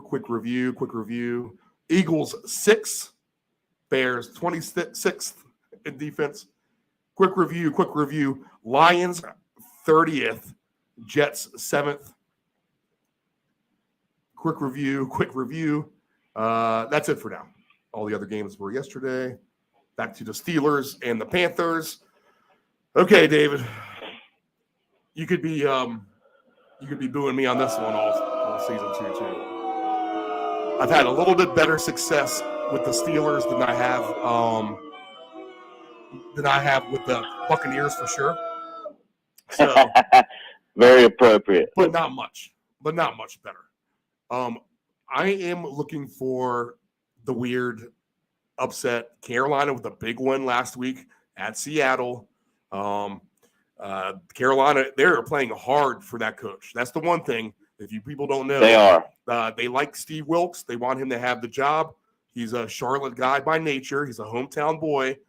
So he would be a great hire for the Panthers. He's earned it right now, the way that he's held that team together and turned it around. You got to think about McCaffrey being traded. They got rid of Robbie Moore. Not that he's done anything special. Okay, so I talked the weird way about the Ravens. The Browns quarterback scenario earlier, right? No, who was I talking about? Yeah, no, the Jets with Flacco, Mike White, and Zach Wilson, right? All right, so let me see if I can get this straight with the Carolina Panthers.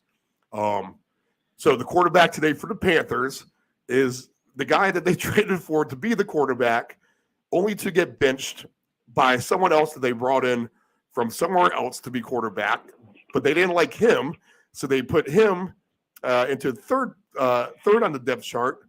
They rose up their number 2 quarterback, PJ Walker, who played well in spurts, but has found injury. They trade away the guy that they brought in for Mayfield to the Rams, who has won a game since he's left Carolina too, in a crazy way. And their quarterback now has been Darnold, who has been given maybe the 4th chance in his career already not to fumble away the job, pun intended, literally, with Sam Darnold. But Darnold has played nicely for Carolina here the last few weeks. He is he is the poor man's, very, very, very, very poor man's early stages of maybe a Jared Goff, in the sense that where we talked about Goff still has a lot of years left and he can still get better and better. Maybe that's the case with Sam Darnold as well. It's not like this guy's been around forever. He has a lot more football he can in his arsenal that he can try to improve his game, get better. I think this is almost a perfect scenario too for Sam Darnold as well. On the flip side for the Steelers, Mitchell Trubisky, how many times are you going to lose trust in this guy? He is Kirk Cousins on steroids for the most part when it comes to being able to throw the ball down the field but turn it over like a machine as well. That's Mitchell Trubisky. He had the bad interceptions last week in the loss to the Ravens. Now, the Ravens have a really good defense. The Panthers did beat the Ravens as well in Baltimore, right? So this game has all the makings of everything that we're saying, a complete noggin slogger, whatever you want to call it, under game. I don't know where you find the props. I'm going to do this, though. I'm going to have faith that the Steelers can actually win this football game. Again, like I said, David, I'm going to go back to the well one more time here. We're going to give this a last chance effort. I'm going to do the Steelers on an alternate line. I think their defense is getting better. I think Darnold maybe turns the ball over today. And if they can make Darnold one-dimensional by stopping the run with Foreman and Chuba Hubbard, and I had to have Chuba Hubbard slated maybe to start my fantasy playoff game today, which I benched Josh Allen for Herbert, probably because of the weather. And Allen got 39 fantasy points. I'm playing Anthony actually in this playoff game, but he is thumping me right now early in this playoff game. I'll say that. But I'm going to take a shot on Deontay Johnson. If I'm going to take a shot on the Steelers, Deontay Johnson was targeted a lot of times last week by Trubisky. So I'm going to take a shot on Deontay Johnson. I haven't taken him all year, but I'm going to take him for 2 touchdowns today. We're going to take that chance. And I've usually been taking Pickens. But here you go, David. This is the day you bet on Pickens. But at Deontay Johnson at 16-1 odds for 2 touchdowns today, he's got the speed. If he can just break it in stride or find a deep ball for Trubisky and he throw a pick, then maybe the Steelers have a chance to win. I don't know. Final take for you on this? Yeah, I mean, it's a tough game. I'm still sticking with my under. I put it at 34.5. So I'm hoping for a bunch of field goals in this game. But yeah, why not? I mean, the Steelers could certainly win. But flip side, I think the same could be said for Carolina. They're playing tough, and you look at what they did last week. I mean, that's a big win for them, and they're still in the mix for their division. So a lot of motivation for them. So I could definitely see them kind of, sticking it to them as well. Okay, let's go to Jacksonville. Dallas and the Jaguars. Dallas minus 3.5, over under 47.5. I'm going to look for this to be a higher scoring game in the upper 50s. So alternate over is a live play for me today. And I'm also going to look at Tony Pollard to have a big day. I'm going to put him in my player prop round robin. I'm going to look for Tony Pollard at 80-plus rushing yards at a nice number. Now, you think of Pollard as that receiving running back at times. I think he's going to get the ball on the ground today. Maybe not the Cowboys' worst plan to try to keep the ball out of Trevor Lawrence's hands as much as possible. But if Pollard can just break 1 or 2 long runs, then at plus 310 for 80-plus yards, that's the number I signed up for. Pollard at plus 470 for 90-plus yards is a nice number. And then for him to somehow get 100-plus yards, plus 680 is good. As far as 2 touchdowns go for Tony Pollard, I am going to lock that in as well. And Tony Pollard for 2 touchdowns at 6-1 odds pays great for me today. David, you're an NFC East guy again, so you always have great perspective on the Cowboys for sure. Tough match in Jacksonville. What do you think? Yeah, absolutely. I would definitely look at some Pollard props. He's a good weapon for them. They have Elliott as well. And that's actually what I'm looking at right now, Steve, on this weekly special. Going Pollard for 1+ rushing or receiving touchdown and Elliott for a rushing touchdown. You got to think more towards the goal line. They're going to give the ball to Elliott. Maybe Tony Pollard on a little swing pass out of the backfield, taking it up the field for 15 yards or so for a touchdown. So basically both of their Dallas running backs to get a touchdown. And I could certainly see that happen, and I think that's very achievable as well.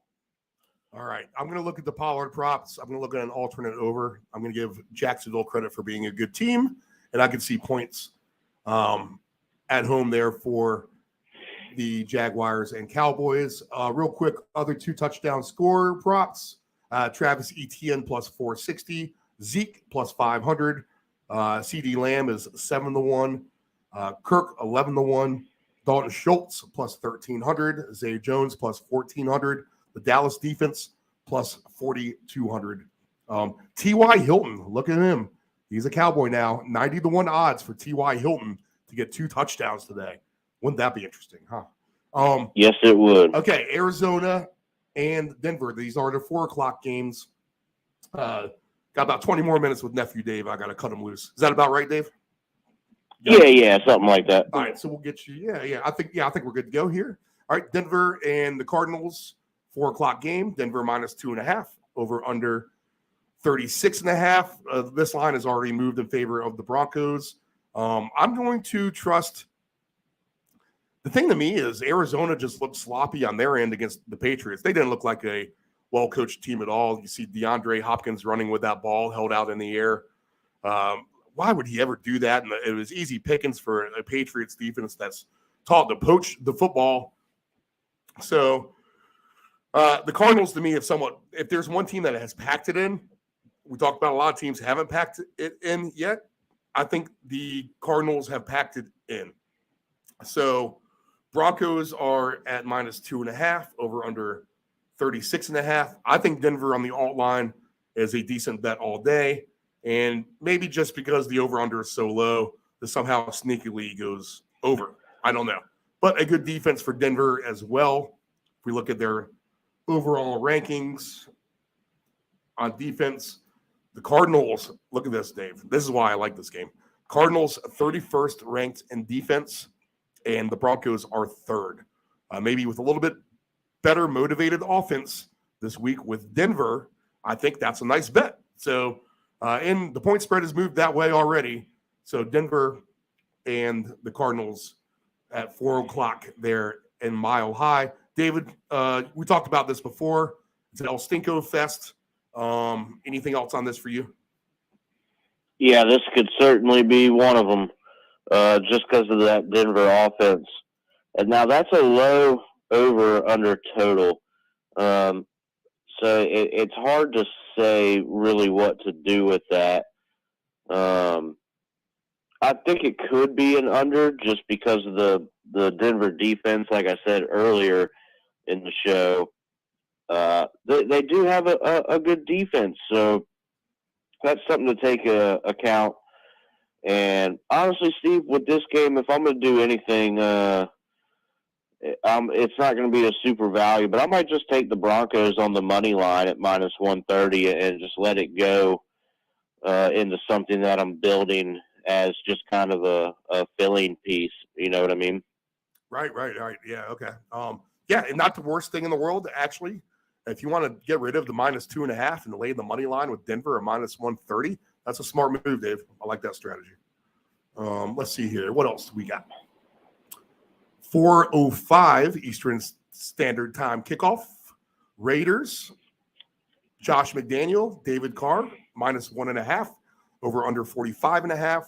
Hosting Bill Belichick, Mac Jones, the much maligned, first time we say that all year, the much maligned offensive coaching staff for the Patriots. Now, technically, there is no offensive coordinator, people.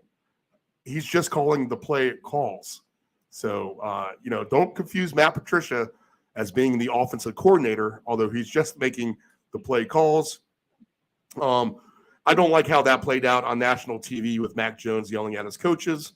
He's a little bit of a crybaby to me you know what? I have not been a spokesman of Patriots Nation at all, David. So let me go ahead. Let me go ahead and do this for all the Patriot fans out there. And, as this show has been, maybe you can tell all the time and maybe you can never tell. Everything is fully unscripted. So I'm throwing myself right into the boat of having to address you Patriots Nation as we speak. Okay. Patriots fans. we are terrible on offense. Let's just be honest. Mac Jones, I do not think is our quarterback. I think there's actually a better chance of us succeeding if Bailey Zappi is the quarterback. And the small dosage of appearances and chances that we've seen that has been the case. And I saw that live myself in Green Bay, Wisconsin. So where Bailey Zappi is not going to get another chance this year, I don't think.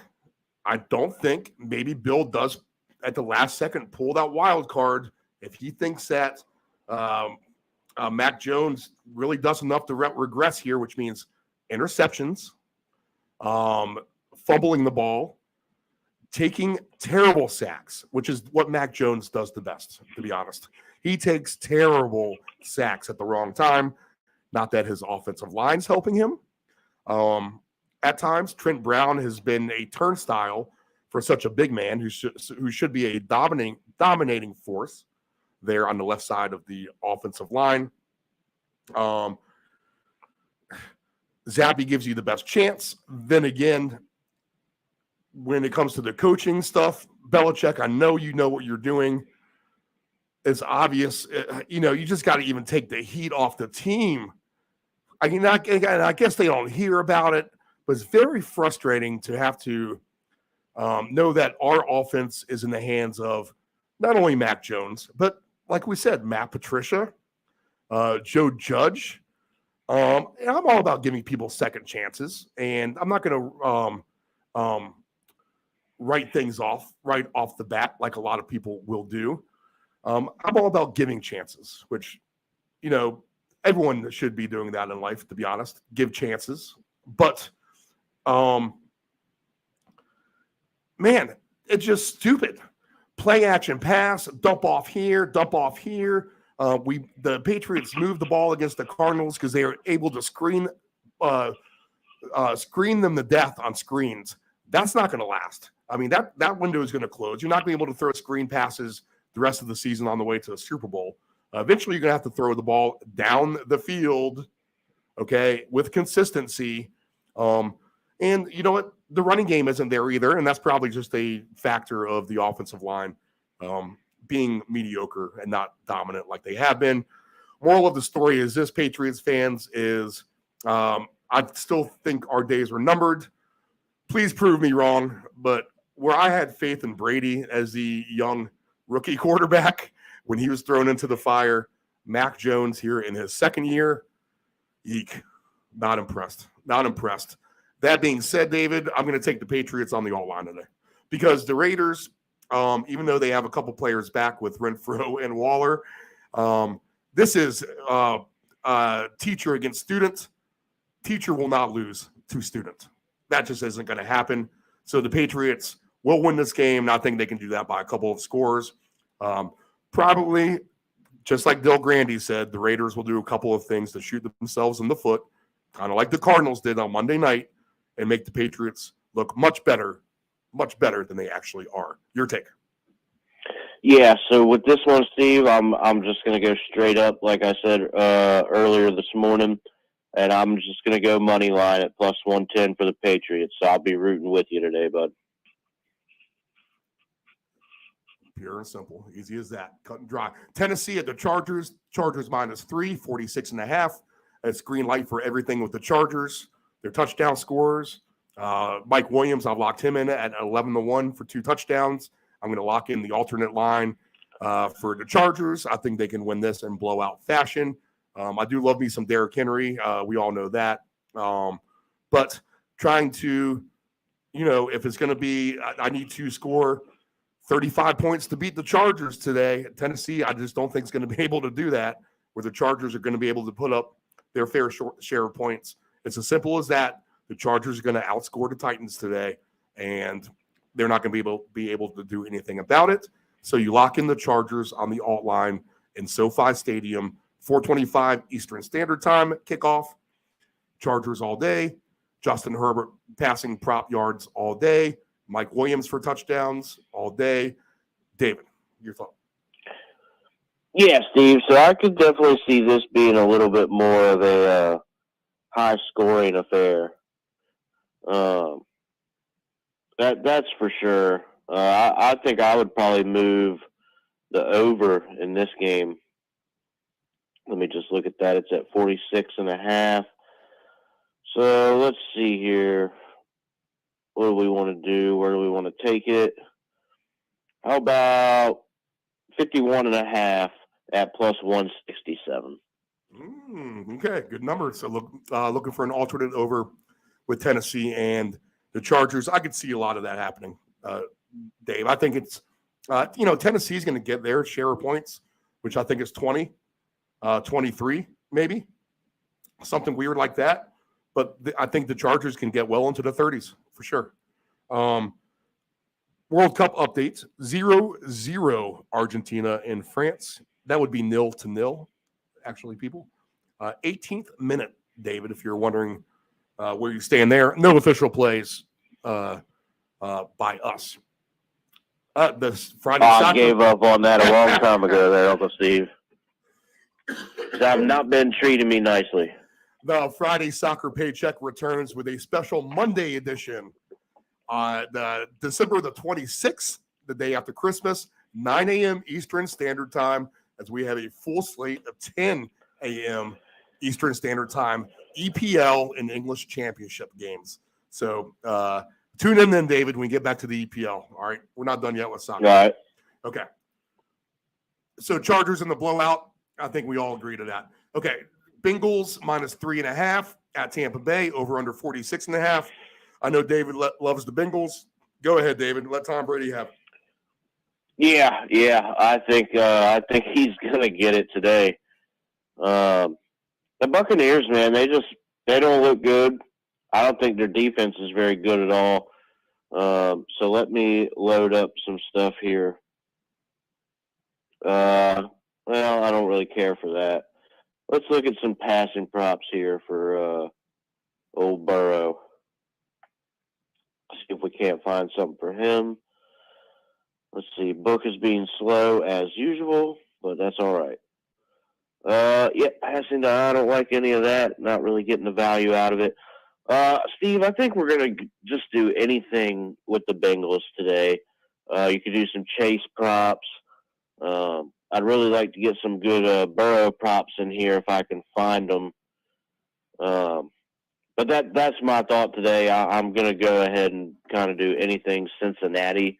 I just have to find it here first. The Buccaneers, to me, they're not a very good team. Tom Brady, I think, is set to retire after this year, which I think is appropriate. Probably the best quarterback to ever do it. Can't take that away from him. But when it's time, and it's starting to look that way for the Buccaneers. They're not the strongest team to me, and from what I've seen out of Cincinnati as of late, I feel much better with them. So it's Cincinnati or bust in this game for me, Steve. I'm going to look at Jamar Chase for a couple of touchdowns, as I always do. He's just going to be an auto play for me. So Chase for 2 touchdowns today against Tampa Bay is at plus 500. Easy enough. So I think we go ahead and take that.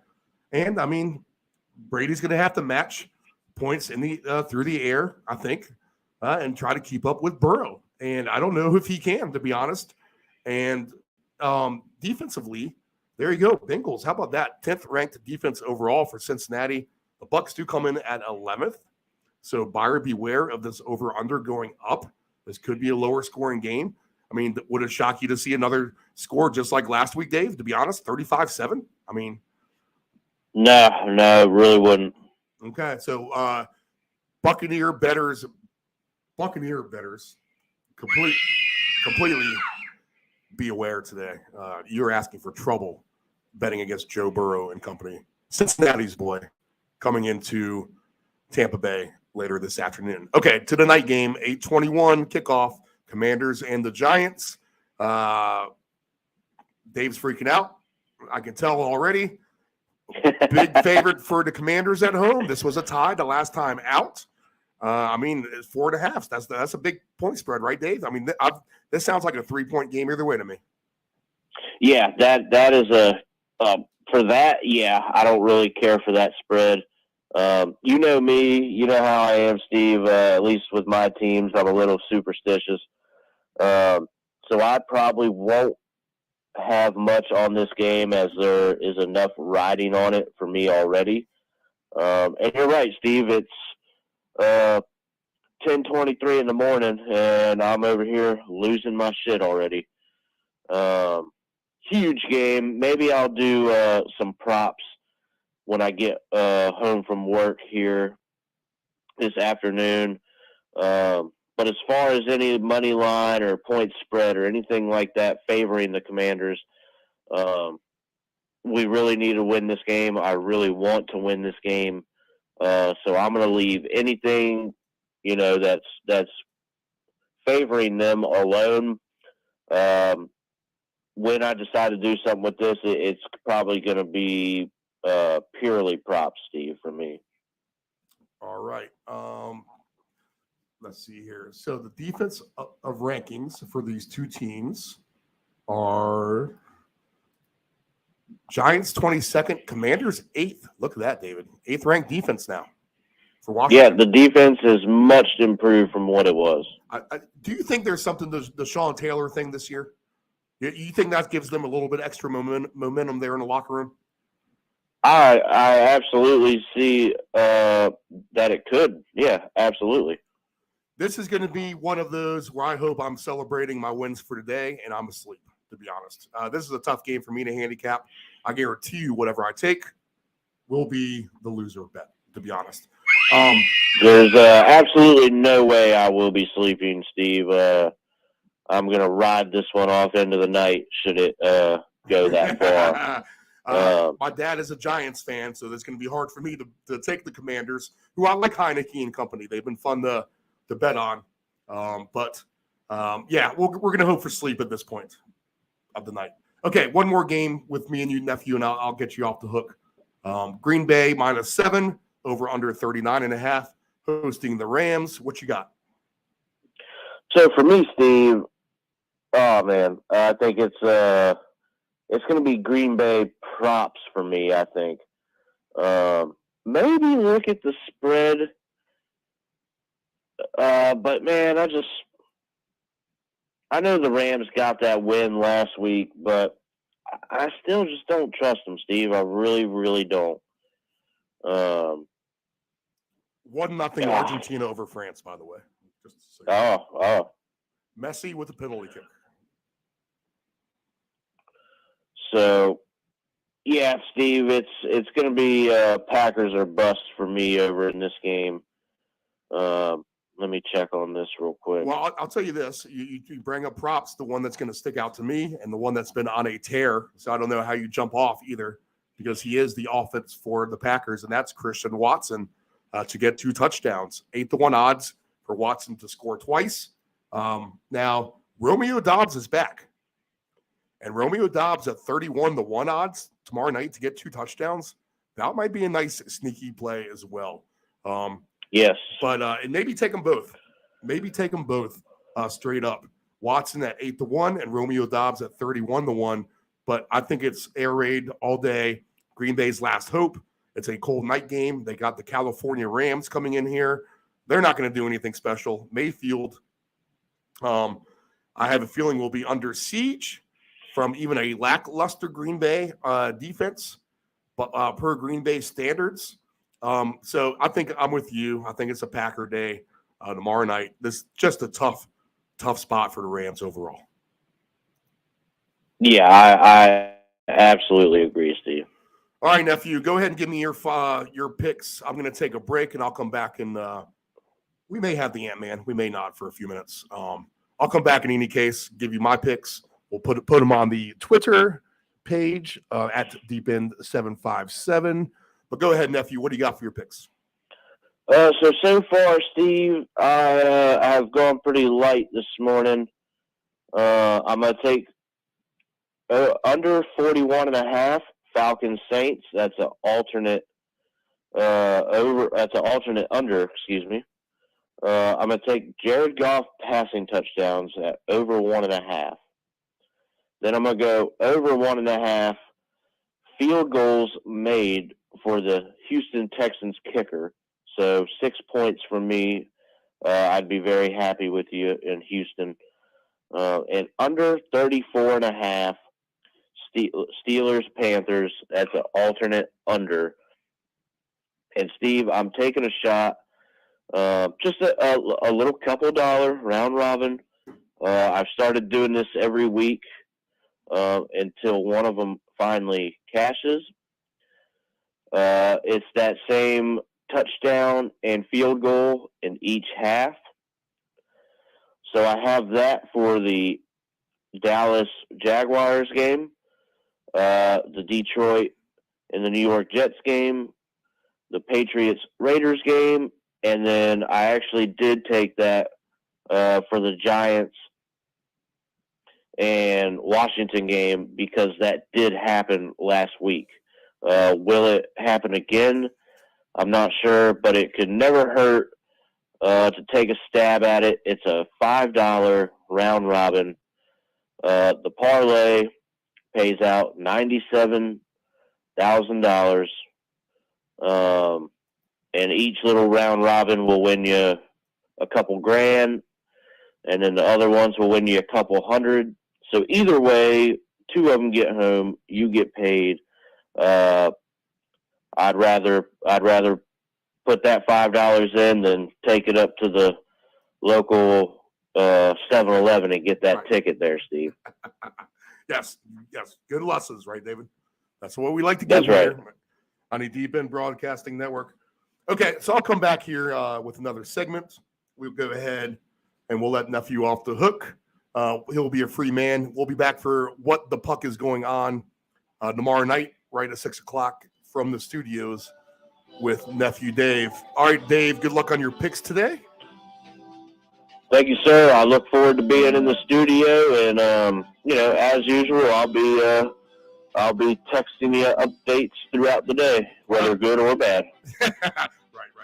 And tickets will be posted on the Twitter as well at DeepEnd757. All right, I will be right back after this. This is the Round Robin on the Deep End Broadcasting Network.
Text the round robin your questions, comments, wagers. Give us a reason.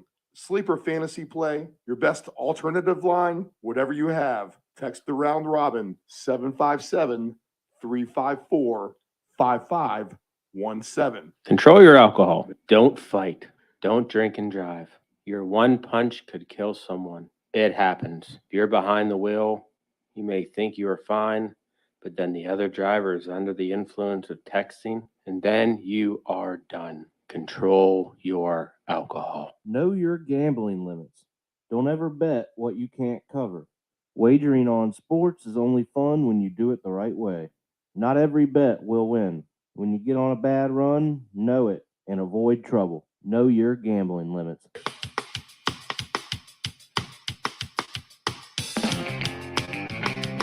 It's like we're back in the studio. Los Angeles, 1997. That's a good analogy. Brett Gurewitz behind the controls. This is Brett.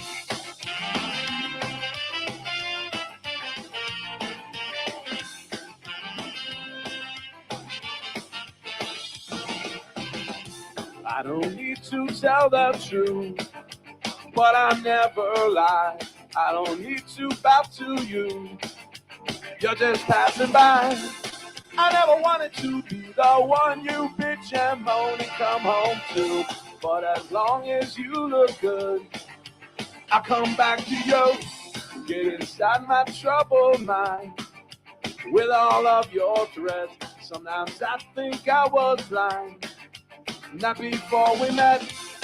I never wanted to be the one that you depend on for your life. When you cry, it smells like soup. Sound like Shona knife. Never fear about what I said all night. I got a right. Each time I said all night. No, I just might. You make me stay all night. It's just that side of you tonight that makes me stay all night. I'm gonna stay all night. You're an evil little girl. I'm a twisted man, tearing through your perfect world. Make you understand. I never wanted to be the one you bitch and moan and come home to. But as long as you look good, I come back to you and do the things you do. Stay all night. I got it right. Each time I stay all night. No, I just might. You make me stay all night. It's just that side of you tonight that makes me stay all night. I'm gonna stay all. I would never treat you bad. You deserve the best from me. If you want to keep your place, you better get down on yours. Yeah, Todd wrote this one. Yeah. You think? This is not mine.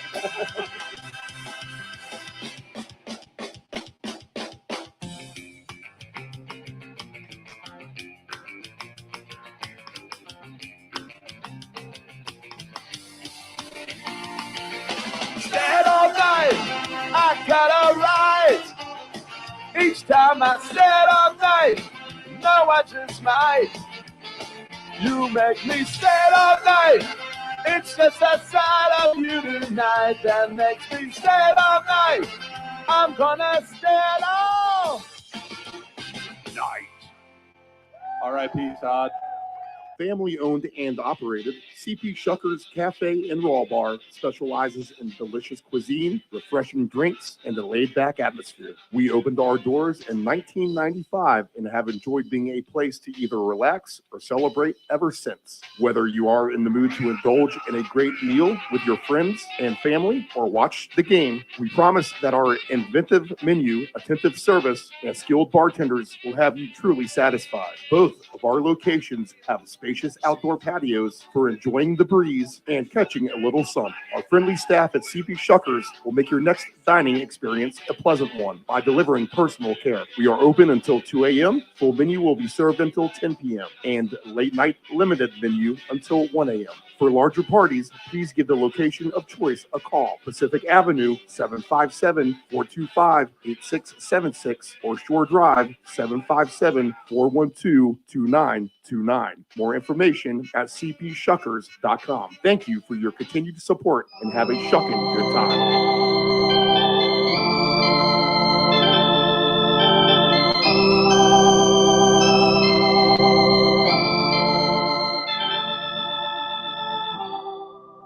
She didn't bat an eye as I packed my bags to leave. I thought she would start to cry, sit around my room and weep. But you're the girl, she fooled me this time.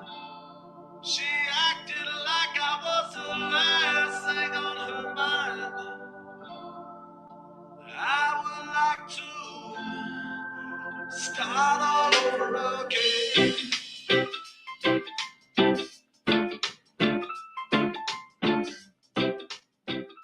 I want to start this segment out by saying thank you to a lot of you people out there, to be honest. I think it would be very easy in this attempt to broadcast. You know, if you don't know the background story, here, why not? It can be story time right now for a minute. You know, this is my major. This is my degree. I won Article of the Year, the Tartan, 1991. Actually, so this would be my 1992. I didn't start writing as an immediate freshman, not until my sophomore year.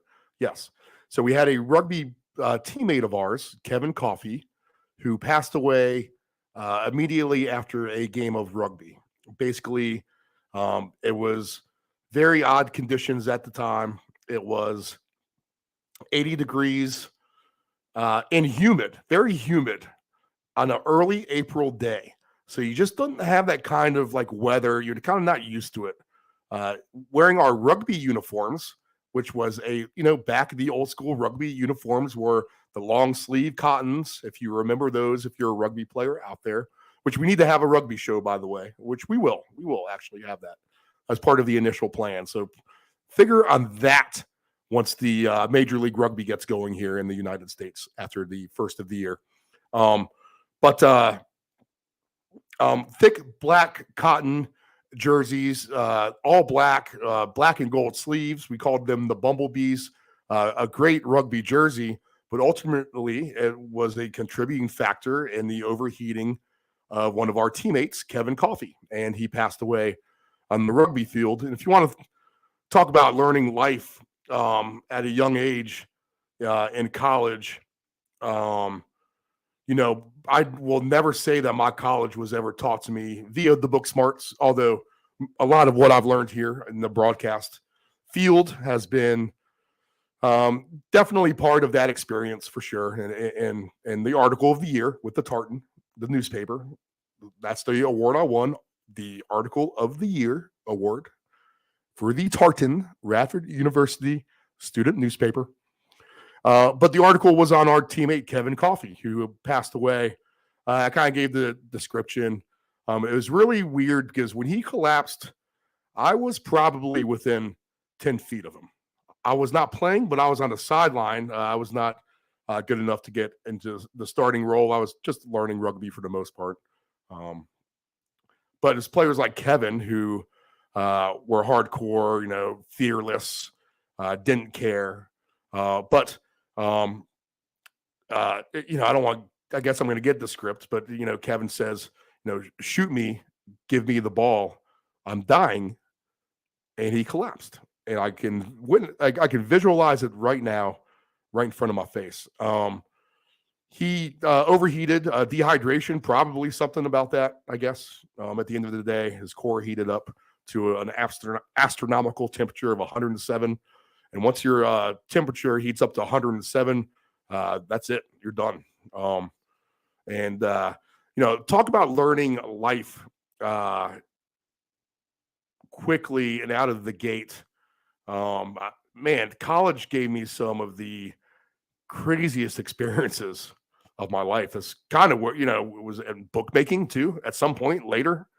Back when, just in my early days of wagering, which, they go way back.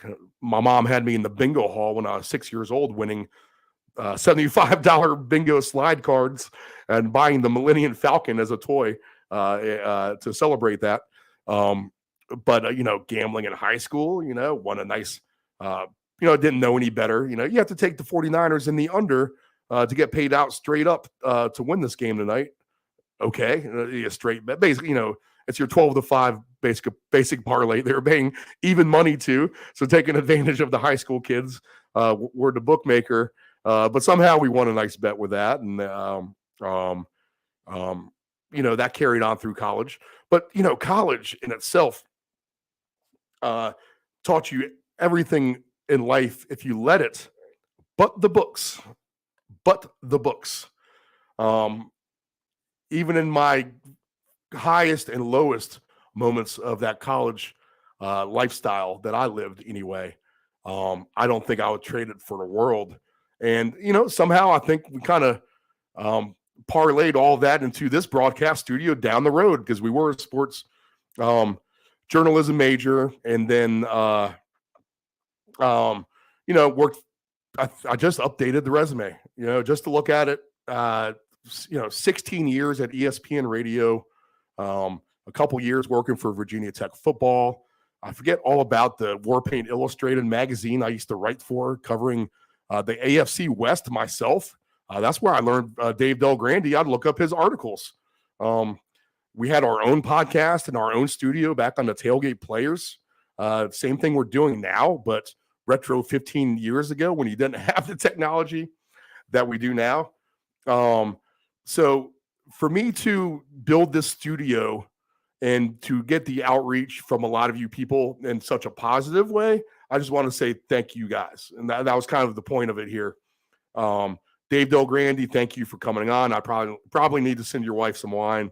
I'm going to be really late to the draw on any kind of Christmas presents. We'll give a shout out to our homeboy, Mike Lane. I think when we go on the air next, that will actually be the anniversary of his death, won't it be? Won't it be? Yeah. So, Christmas time, kind of a weird one around here.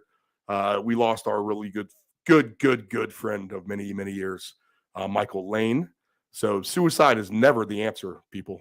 I'll say that is never the answer. So we miss Mike to this day. And, that kind of hits home a little bit every Christmas. So it just kind of loses the luster a little bit overall. And then kind of going through like whatever sickness or whatever the last couple weeks just hasn't helped things as we propel our way to what we want to be a strong end of the December. Because we always want to finish in such a strong year for us. I mean, building the studio, the pools being so successful, still finding a way to grind in the gym. Pretty good too. I mean, we never abandoned that, although, lesson people, if you have a temperature, stay out of the gym, please. Okay. That's what I did. Need to get a workout in for sure. Going to get crucified going back in that place, but we look forward to it. Crucified in the sense of tortured CrossFit style, but we look forward to it. But thank you, people. Thank you for reaching out. Overwhelming positive messages, text, calls, new listeners. We came on a little bit later today. Maybe that's the magic number down the road, is to come on at maybe 7 or 7:30 or something like that. Now, typically we don't have Del Grande, and we were planning on doing a Christmas party today, which that's happening the 14th at CP Shuckers. Wild card round Saturday football, 11 to 2 in the afternoon. Okay, not at night. At CP Shuckers at Shore Drive, our wild card party makeup Christmas party. Okay, so we got that in one more time. I'm not going to explain why anymore. So thank you for all the thoughts. We appreciate it, man. We do. Okay. My picks. Let's go down the list.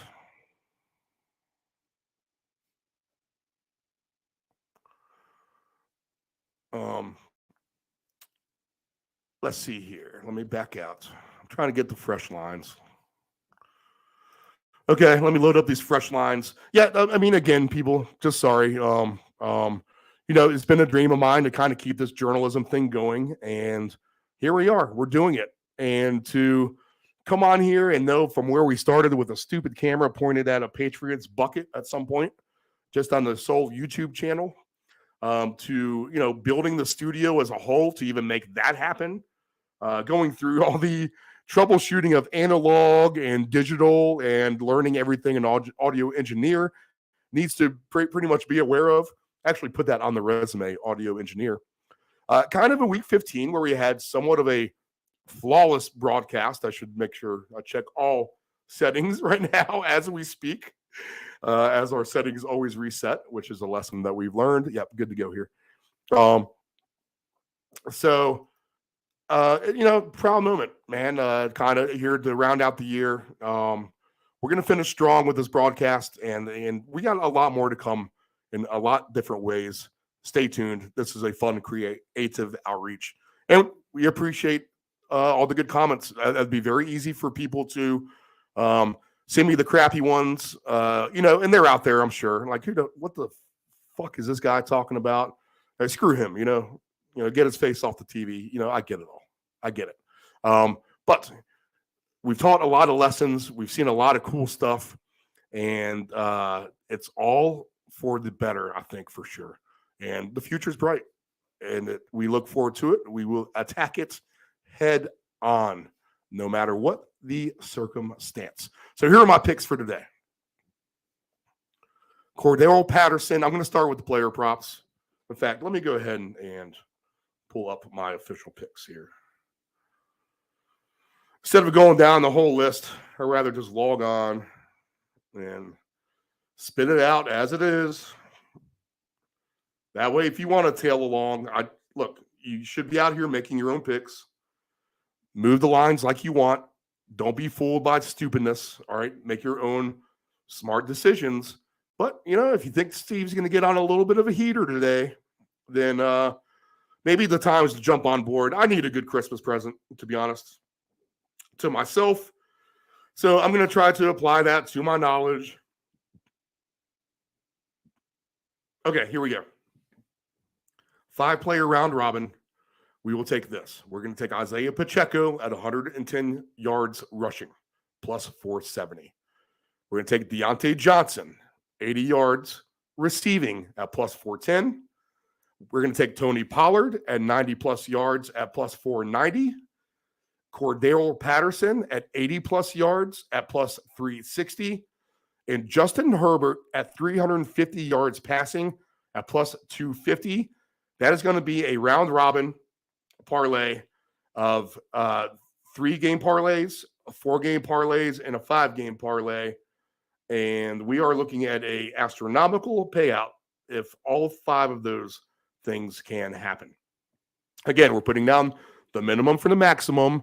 If you want to know what a round robin is, one more time. For example, I just mentioned those 5 props, okay? Again, Pacheco, 110 yards rushing. Deontay Johnson, 80 yards receiving for the Steelers. Pacheco for the Chiefs. Tony Pollard for the Cowboys, 90 yards rushing. Cordero Patterson, Atlanta Falcons running back, 80 yards rushing. Justin Herbert, Chargers quarterback, 350 yards passing. A round robin is this. I have 5 selections. I now have 3-game parlays with all these props. So I don't need to hit them all to win. I can hit 3 of 5 and get a very, very nice payout. So 3 of the 5 is good. If I hit 4, then I'm going to hit all the combinations of 4s. So that would be, play A, B, D, and E. We have 5 total plays, right? So A, B, C, D, and E. 4-game round robin will be A, B, D, E, A, B, C, D, B, C, D, E, A C, D, E, etc. Three game parlay in the round robin with those 5 is like A, B, and D, A, B, and C, B, D, and E, C, D, and E, all those combinations. So all the combinations you can think of there. If you sweep the board, you hit them all. So we're looking for a big payout there. So that's the gist of the round robin. You put down the minimum to make the maximum. Again, you can do a $40 4-team round robin. That's put $8 on the 3 parlay legs and $8 on, that's 4 different bets, and $8 on the 4-game parlay. And that $40 can pay you about 10 grand if you move the lines to around a plus 350 average. Okay. If you want to not move lines so much, then, half of that. But, for example, the Chargers are a 3-point favorite today. If you want the Chargers to win by 13.5, they're paying plus 340. All right. So we're going to do a round robin with teams. We're going to take Cowboys and Jags in a super over game of 59.5. Oh, man. We're going to take a chance on the Steelers at minus 9.5 at Carolina. All right. Patriots, we're going to take a minus 10.5 at the Raiders. And the Chargers at minus 13.5 at home against the Titans. So Cowboys super over, moving the lines to the favorites of Pittsburgh to win by double digits. Patriots to win by 11 or more. We'll trust Belichick against Student. And Chargers to win by 2 scores or more, 2 touchdowns or more against the Titans. Other plays we will look at are this. We're going to have leans on, we're going to go over Pittsburgh in a random way. I think maybe that could be a sneaky over game somehow, to be honest. Decent weather in Charlotte, too. So that could be a faster track than we're going to give credit for those 2 teams on offense. Chiefs, we're going to lean with that. If you want to move the alt line to the Chiefs, go for it. We're going to take the Lions, maybe take them to win by less than a touchdown. You get 2-1 odds at minus 5.5. 5.5 is a good tricky number because that covers the 6, which is the overtime walk-off, right? So you're winning by more than the field goal, but if you go to overtime, you can actually walk that bet off. We're going to look for the over in the Cowboys game. I think we said that for sure. Okay, this is the wild stab in the dark one that we're going to do. This is a complete dart, but this could be fun too.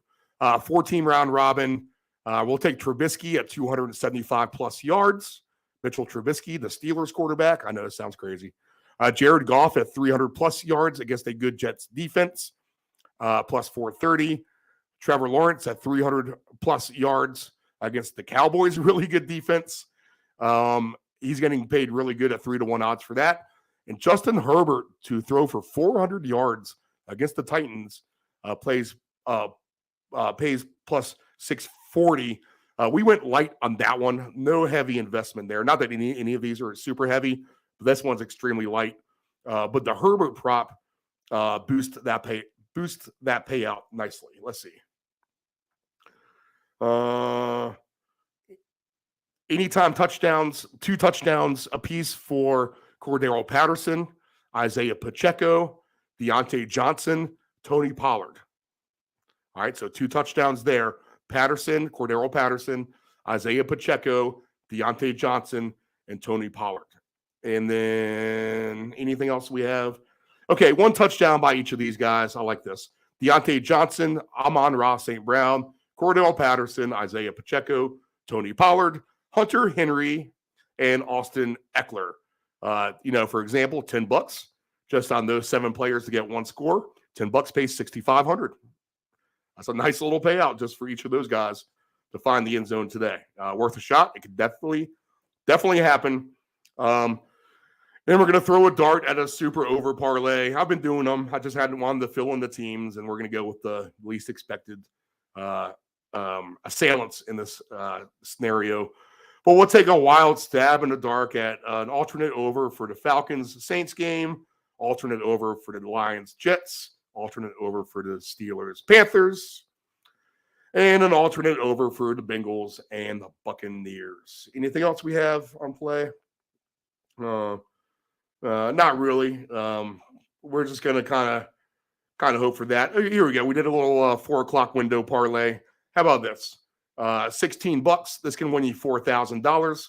If you get to the 4 o'clock window, you have nothing else better to do. Jamar Chase for 2 touchdowns for the Bengals. Mike Williams, 2 touchdowns for the Chargers. And Tyquan Thornton, 1 touchdown for the Patriots. That bet 16 pays $4,000. Are they offering us a payout in our 10-leg parlay? We'll go ahead and give that to you too. Why not? Our 10-game college bowl parlay. We're 2-0 so far on this. So under 44.5 in Louisville. Cincinnati wins where they get 31 points. Oregon, we had to win on a at 14 or more. Now I got the worst of this line because this line dropped towards Florida. But when I bought Oregon at 14 points or more to win the game by at plus 115, they won 30-3. So we're locked in there. Marshall and UConn over 40.5. That's tomorrow at 2:30. So Marshall, UConn. This would be the start if you want to jump on and play the last 8 legs of this 10-game bowl parlay we have going. Okay. Marshall, UConn over 40.5. That's a tomorrow game. We'll have a game Thursday. So we'll have to win one more before Christmas, and then we'll be live through Christmas. We're going to take Air Force on the money line against Baylor. Right now, they're at plus 202. On the number I got when I made this bet, I have no idea what the line is now, and I'm not going to look it up. If we survive that, then we go to December the 29th. So we'll get a little bit of a break. We'll have one game on the 29th, and then we'll consider this live, okay? Florida State minus 7.5 over Oklahoma will be the play for that. December the 31st. That'll be a big day if we get there. It's literally going to be these 4 games, man, spread out through the day too. So this is going to be wanting to hit the cash out button for sure, maybe. Especially when we have 2 different tickets. I have 2 separate tickets for this play. So one I can let ride and the other I can cash out really at any time if I feel like I'm getting paid good enough to do so at that moment, especially when you don't know what's going to happen in these stupid bowl games. We backed out. Hold on. Stand by. Okay, so Florida State, that's the next one we'll look for. And then after that, we got to wait for this to reload here. I know this is exhilarating radio or broadcasting on a Sunday morning is watching me scroll through my bookie account. Okay, here we go. Nope, that's not it. Where's it at? Oh, here we go. Okay, so 2 separate tickets on this. Oh my God, dude. Okay, here we go. So annoying. All right, so if we survive Florida State on the 29th of December, we'll be 5-0. And then it gets juicy. We have 2 games at 12 o'clock on the 31st, New Year's Eve. Kansas State, and we'll have them on the money line against Alabama, and then we have over 31.5 points, Iowa and Kentucky. December 31st, 4 o'clock, we have Michigan to win by 14 or more over TCU. The 8 o'clock game, this is where we might be cashing out for sure. If we don't cash out the first ticket by now, this will probably be it, to be honest. We have Ohio State plus 210 on the money line to win against Georgia. And then the capper will be on January the 2nd, LSU minus 10.5 over Purdue. All right, so that's our fun bowl ticket. You can look that up when Nephew Dave posted at DeepEnd757 on the Twitter. All right, anything else? I don't see any other comments. Yeah, it's pretty good. I slated everything for 11:30, thinking we'd get off maybe at 10:30, but here we are at 11:02 Eastern Standard Time. This is the route. Well, here you go. This is what you call your standard ID in the business. This is the Deep End Broadcasting Network, live from the studios in Virginia Beach, Virginia, the United States of America. That's it. I think that's all you have to say. Legal standard ID in the radio world is what they call that. All right, so that's it. That's our picks. We'll get those up on Twitter. Good games yesterday. We look for better games today. If you're a kicker out there listening, channel out your inner Cade York, please. At least for my sanity as we get through today. We'll have a Jameson or two. I think we've earned it after the rough couple of weeks around here. All right, let's win some money. We will go ahead and get on out of here. We hope to win. Good luck to you guys on all your picks. Nephew Dave on all his picks. Dave Del Grande on all his picks. Next broadcast, because of Christmas, okay, will be 11 o'clock a.m. Friday morning, Eastern Standard Time. So an 11 o'clock a.m. show, and then you can listen to that on your travels through today. How about that? If you're on your way to some sort of destination, we'll be live for you in the afternoon. We'll keep you company and get you prepped for the NFL Week 16. Week 15, let's do it.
It's like we're back in the studio. Los Angeles, 1997. That's a good analogy. Fred Gurwitz behind the controls. This is Brad.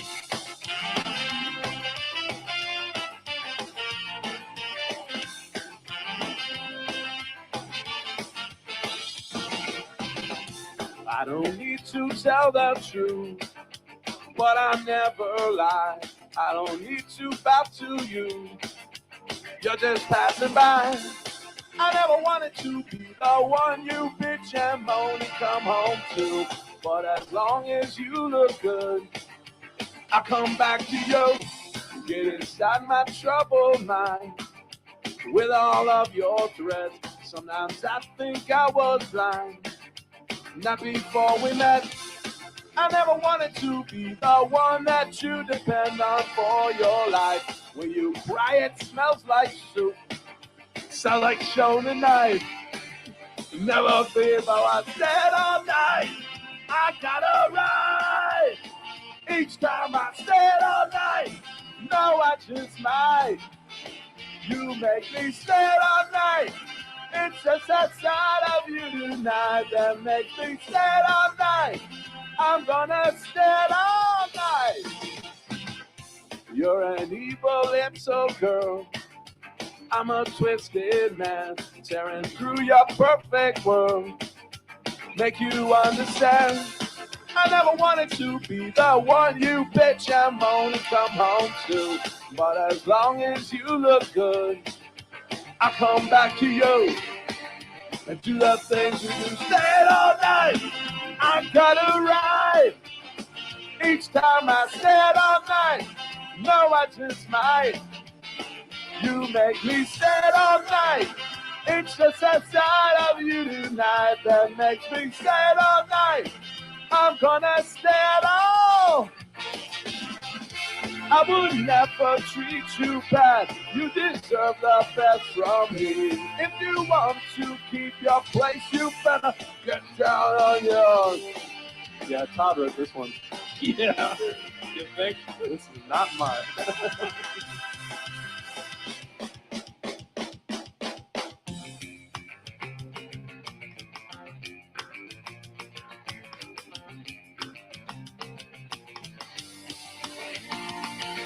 Stand all night, I got a right.